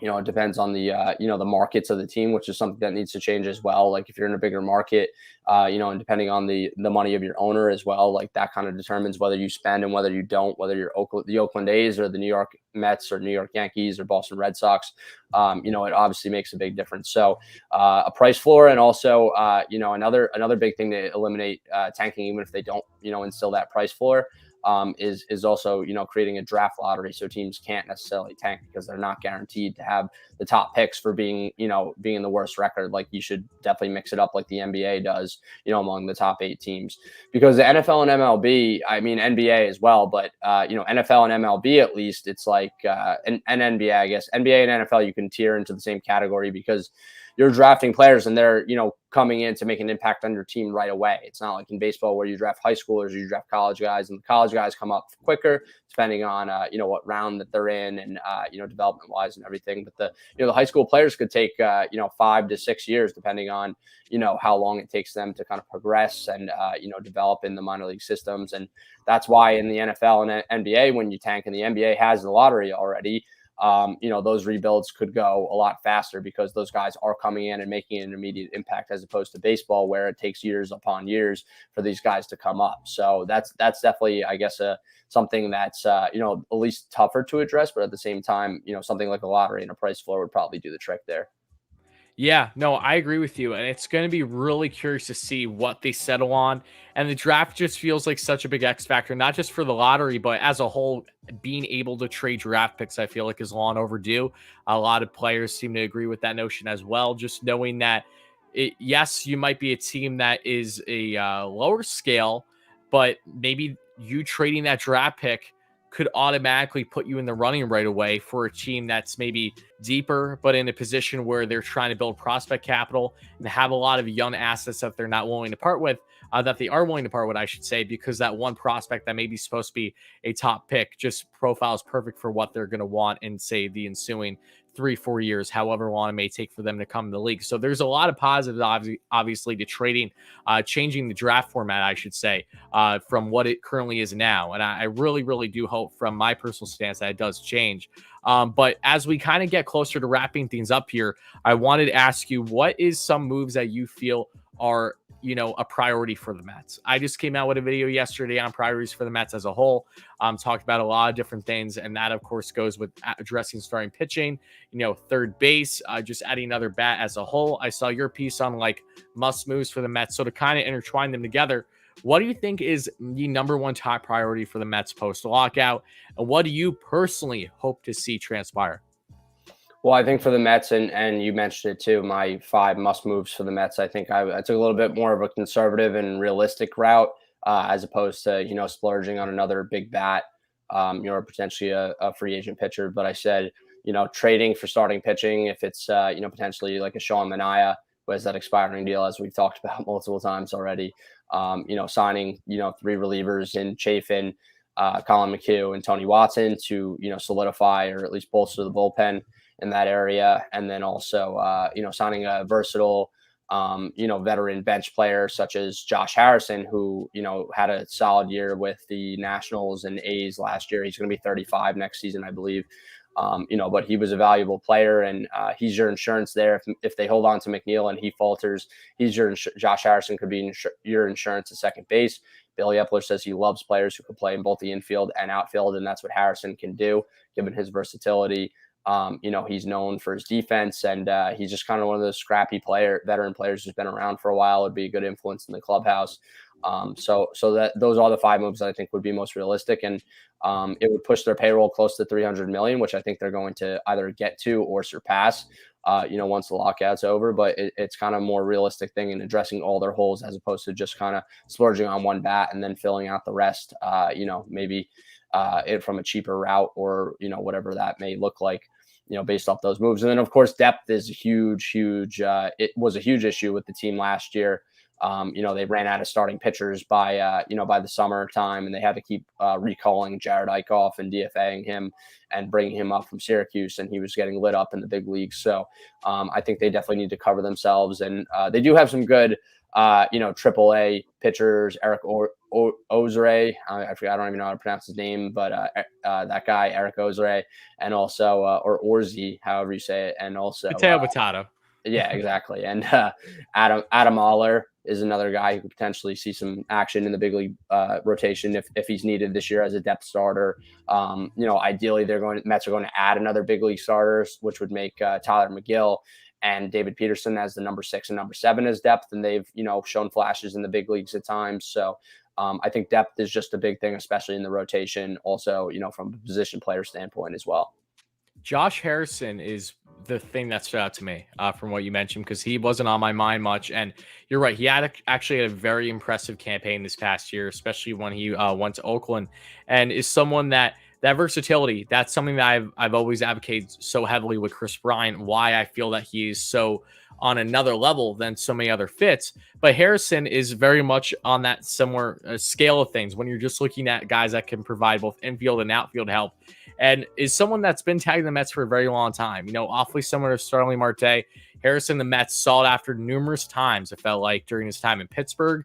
So that wouldn't be surprising in the slightest to me. I know that Jonathan Villar does profile a little similar to someone like him when you're talking about infield versatility, but that outfield versatility could be something that really draws the Mets' attention. And I think versatility, more than anything, just makes the most sense on this Mets bench, which is why the futures of Dom Smith, J.D. Davis, even potentially Robinson Cano, if somehow, some way they can part with him, they all feel uncertain for one reason or another, based on the fact that you just don't have many options with them outside of really one lone position. And DH is where they profile best at this point with what the Mets currently have on their roster.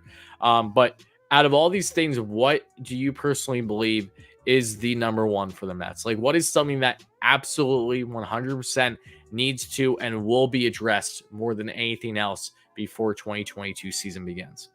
I think it's a tie between starting pitching and bullpen, because both of those areas are still works in progress and too many question marks in the rotation as it is. And, also two holes now in the bullpen as well. For a time I was, saying that the Mets need to add, another bat and kind of solidify their offense into being, a potential juggernaut and eliminate question marks from that area. But at the same time, they do have a number of proven hitters with good coaching, should, see some bounce backs next year. And they added some veteran guys in Marte and Canna and Escobar, who are all coming off pretty good seasons. So I think pitching is definitely the number one thing for the Mets that will be and must be addressed. I agree with you. I as much as I want to see the Mets go out and have a big name acquisition, whether that's KB or whether that's someone else, at the end of the day, you can sacrifice potentially doing anything else of significance offensively if you shore up that rotation. Because in my mind, pitching defense that really wins you championships a lot, and the Mets already have that two-headed monster. If they go out and land another number 3, that really just makes this rotation one of, if not the best in baseball, that very well could be your key to success. And as you said already, alluded to, the Mets already have a lot of players that can provide. I think we're really underestimating the potential of Jeff McNeil. I fully expect him to bounce back regardless on if he's with the Mets or not. Francisco Lindor, I don't think anyone's ready for Francisco Lindor, what he's going to bring next season. I think he's going to be one of, if not the most productive offensive player for the Mets, to be quite honest with you. Pete Alonso, we know what we got there. Starling Marte, Mark Canha, Eduardo Escobar, Brandon Nimmo, these are all players that can really help provide offense immensely for this team, more than I think a lot of fans seem to realize, mainly because of just how down 2021 was. And rightfully so. I don't blame fans for being either pessimistic or a little worrisome. They want to see results, and so do I. But they're definitely on the right path to success in my mind with what they've done at this point. But we're about to wrap things up. Before we do, I just want to take some questions, as long as that's okay with you, and then we'll get out of here. Is that good, Pat? That's perfect. Okay, awesome. Again, folks, if you've been chiming the live stream, whether you're watching live or on replay, please make sure to check out Pat. Links in the description. As always, folks, he's been coming out with great pieces on everything there is to know about the New York Mets. Came out with the Jeff McNeil news before anyone else, was the first to break it. And Pat, of course, you have that piece that should be coming out tomorrow at the time of recording this regarding Clayton as a potential bench coach fit. Is that correct? That is correct. Yeah, I'm glad that was brought up on here, because that's exactly what I was working on right before I hopped on. Perfect. Okay. Well, yeah, I won't hold you too much longer then. We'll be taking some questions now, folks. If you have anything there is to know about the Mets before we get out of here, again, really appreciate everyone's support. Help us get 300 likes and 13K subs as always. Let's see. Pat, any names in the hitting coach search? Good question. What's your take? Anything on the hitting coach that we should know about at this point, or no? Right now, I mean, earlier in the offseason, the best fit, I think, was, the Boston Red Sox hitting coach. Drawing a blank on his name right now. He was available because they parted ways with him. But the Texas Rangers wound up swooping in and hiring him. Yeah, no, I felt like he would have been the best fit, most likely, although it is kind of odd that he was, at least that the Red Sox parted ways with him after the year that they had last season. But the only other name I really linked to the Mets is Jim Presley, who was Buck Showalter's hitting coach with the Orioles from 2011 to 2014. And also, I believe, was his hitting coach in Arizona as well. But Presley's been in the China Professional Baseball League for the last couple of years, more than the last couple of years, I think, probably since 2018. And from everything I've heard, I don't think it necessarily ended well in Baltimore with Presley, although they had one of the top offenses in baseball. His units weren't known for getting on base a lot or having patient, approaches at the plate, which is something the Mets struggled with last year. So again, I don't really see Presley as a fit, but he is the one name that comes to mind as, someone being available who has worked with Buck Showalter in the past. It just, from all I've heard, at least from his time with the Orioles, it didn't necessarily end well. And I don't necessarily know that a reunion is realistic right now. Yeah, I saw your piece regarding Presley, and I tended to agree with you just from what you put out there. And then I looked up a little bit further. Yeah, that's a relationship I'd be surprised if we rekindled at this point, given what the falling out was potentially, and also where he's currently at right now. As you said, he's been working in China, which is very interesting. But Dave Doyle here with a question. You've already answered this, so I think there isn't really much else that needs to be said. But it says, "Hey Pat, what would you do with the rotation? Would you make a move? What do you expect the rotation to look like?" You obviously are looking for someone like a Shamanai, like a Chris Bassett. Do you expect that's what the Mets rotation is going to look like opening day? Or do you think that's truly up in the air on how they approach things with their number 3 starter, at least? Well, I think they will definitely make a move, whether it's in free agency or via trade. Right now, I guess I've been saying it a lot. I guess I expect the rotation to be DeGrom, Scherzer, and then a number 3, whether that be Manaea or Bassett, or maybe even Yusei Kikuchi if they wind up signing him, if they, they can't make a trade that they like. And then, of course, Taijuan Walker and Carlos Carrasco rounding out the rotation, and, essentially having David Peterson and Tyler McGill as your 6 and 7s, and kind of going in, having the starting rotation be, kind of one of the deeper units on the team. And that's kind of the approach that they need to take. And I think that they will take. Yeah, no, I agree with you on that one as well. I'm very excited to see how they're going to go about it. I'm just excited to get the rumor mill back and going, hopefully within the next month. Again, maybe I'm asking for too much there with wine the lockout and like everyone else, but that's neither here nor there. Let's see. Elliot, thank you so much for the donation. Pat, what should the Mets do with Cano? I personally think that the Mets should, and actually my hot take is that the Mets will part with Cano somehow, some way. Maybe they'll leave his contract. What do you think that they should do with him? Well, I think that they're going to know more once he gets to spring training. He's, of course, has been playing down in the Dominican Winter League right now. Hit a home run, I believe, the other night, and has been hitting pretty well from everything I've heard. And just because, his contract is, he's owed, I believe, $48 million over the next 2 years, final year of his deal. Like, I do see him fitting in as a DH as long as the NL is awarded one with the new CBA, which, everyone kind of expects to occur. So due to his contract, I think as long as he proves that he's still a capable hitter, he will roll into the season as the opening day DH, if that is what the NL is granted. I have my concerns on that front. I do. But again, it seems like it's probably the most realistic route right now until, we see something to make me think otherwise. Right. Matthew says, any chance Mets swing a trade for Kimbrel? I'm sorry. I don't see a shot in hell the Mets go after Kimbrel. I don't know why. I've never been on board with this. I think Kimbrel, especially, I know that his value isn't crazy high right now because Chicago wants to get rid of him. That contract, obviously, I don't like. It doesn't hurt the Mets if they acquire him. I'm not worried about the money for them. But he just, in my mind, doesn't really make all that much sense to me. I know that he's been shut down closer for so long, but I would just be beyond surprised if the Mets found themselves trying to go down a trade route for a closer like Kimbrel. What's your take? Yeah, well, this is interesting. I did include this in my top 10 potential bullpen options story from last night, and Kimbrel was on that list, and it's because the White Sox picked up his $16 million club option with the intent to try and find a trade partner for him this winter, which means that, he's not necessarily going to cost that much in assets as opposed to his $16 million salary, which I think the Mets shouldn't do it because of the money that he's tied to this year. And he was lights out with the Cubs, prior to the trade deadline last year. But after he became a White Sox, he really struggled down the stretch. And that's also another reason to be wary. Really, since being the closer on the 2018 Red Sox team that won the World Series, he's essentially struggled in his last 2 full seasons, with the exception of the first half last year.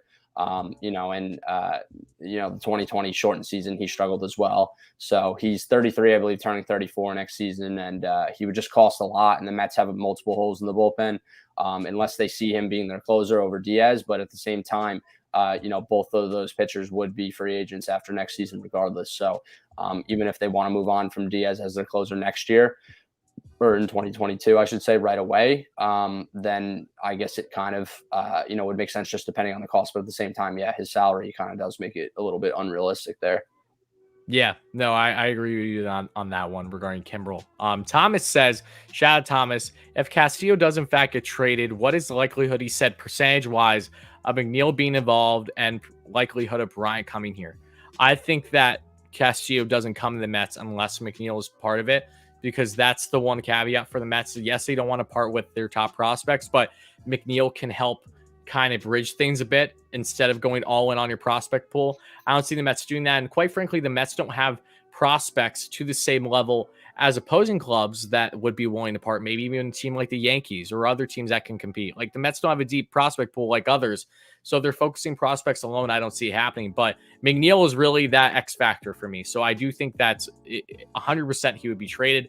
And I also think that there is a stronger likelihood of Kris Bryant coming versus not, obviously, if that were to transpire.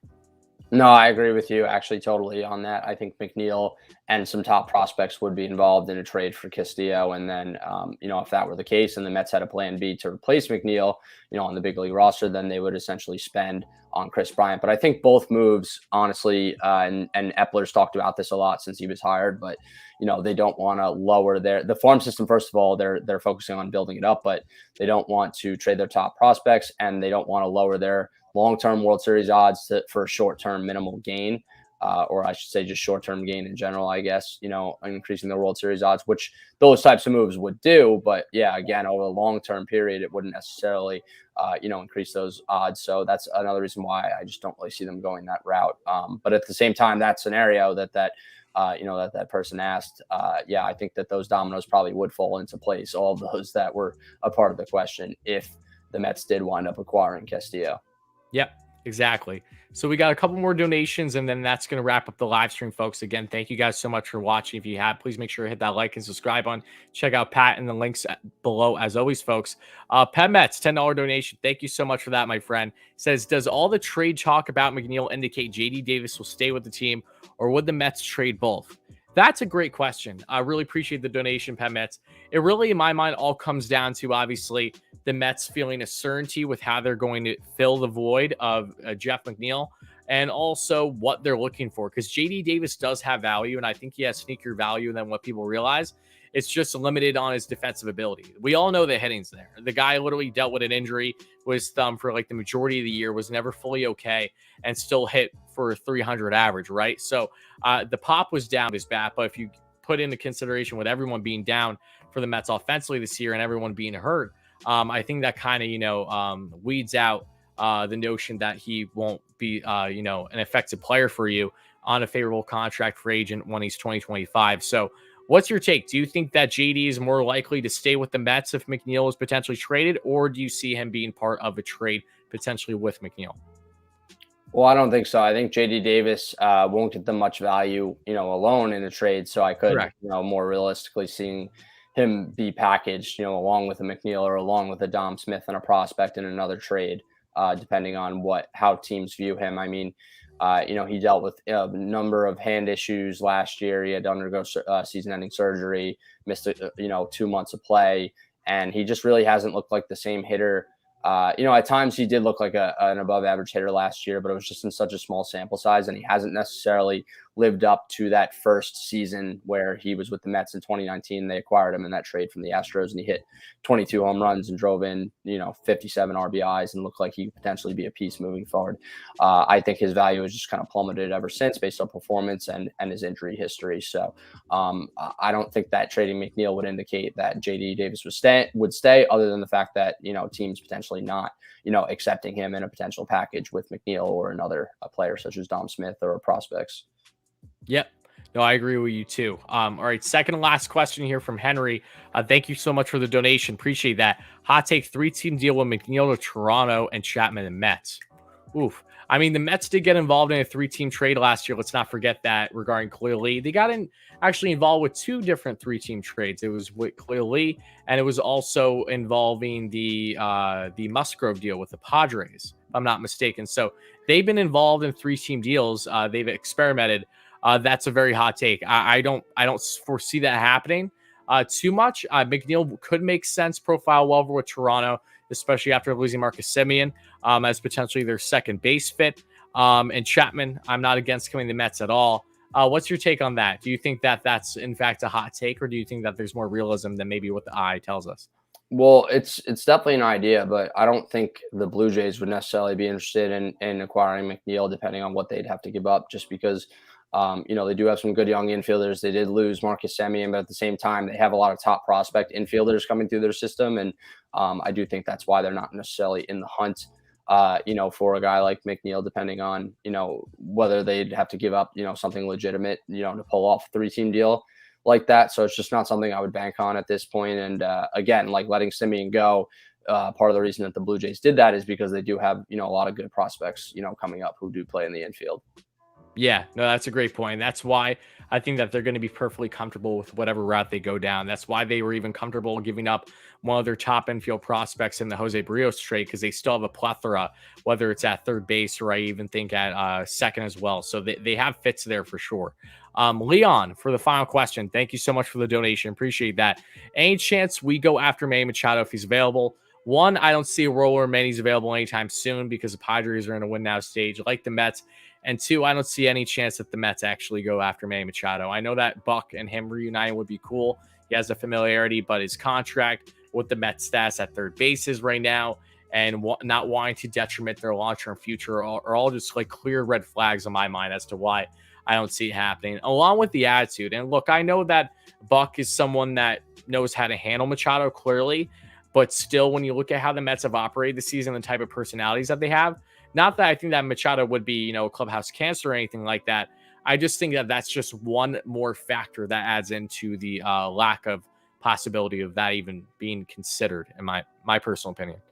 Yeah, I think there's negative chance other than the relationship between him and Buck Showalter for the first 6 years of his career, and they have a strong relationship and still do to this day. But Machado, not only is he not a fit defensively, he also, his contract is just too bloated and would be too much of an albatross, moving forward. And again, it would have a lot of long-term implications there for the Mets and kind of, stronghold them at least from a luxury tax standpoint. So regardless of it, whether they raise it in the new CBA or not. So I think there's little to, I wouldn't even say little. I'd say there's no chance that there's, that they would ever trade for Machado.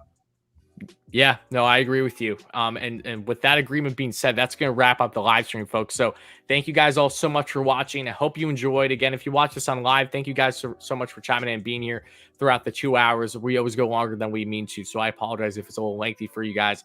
All timestamps in this, though, if it's on replay for all you to check out certain pieces, whatever you want to watch. But again, folks, thank you guys so much for the support. Make sure to smash that like and subscribe button. More great content coming on the channel as always, either tomorrow or the following day. A new video will be out. Excited to get those out for you. And Pat, thank you so much again for chiming in. It's always a pleasure. Love having you on here. I'm sure it won't be the last time for a bit.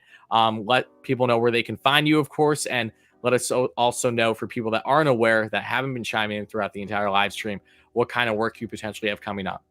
Of course, and thanks so much for having me on again. It was a blast, and always love talking it up with you about the Mets. And definitely should be an exciting season. But you can check out my work at Inside the Mets, which is si.com/MLB/Mets, a site on Sports Illustrated and Fan Nation. Check out my work also on Twitter at Ragazzo Report, RAGAZZO Report. And in the coming days, tomorrow, I think I mentioned it before, I have a piece dropping as to why Clayton McCullough would be a good fit to become the next Mets bench coach. And, potentially some more Brandon Nimmo contract extension talk coming up, in the future. And also the Mets have quite a bit of positions to fill on their coaching staff in the bench coach role. As we talked about, they just hired Joey Cora to play, as their third base coach, but they still are in need of a first base coach, infield, outfield, assistant pitching coach, bullpen coach, hitting coach. So it should be an interesting, remainder of the work stoppage, I guess, if you're a Mets fan. And you just definitely check out my work and my site, and I'll definitely make sure to have all of you, keep all of you updated and in the loop of what's going on. Appreciate that, Pat. Again, guys, links in the description as always for everything with Pat, with his latest articles, where you can check him out on his website and also, of course, on Twitter. And again, thank you guys so much for watching. Appreciate it. We'll be back on the channel soon. As always, let's go Mets, folks. Have a good night.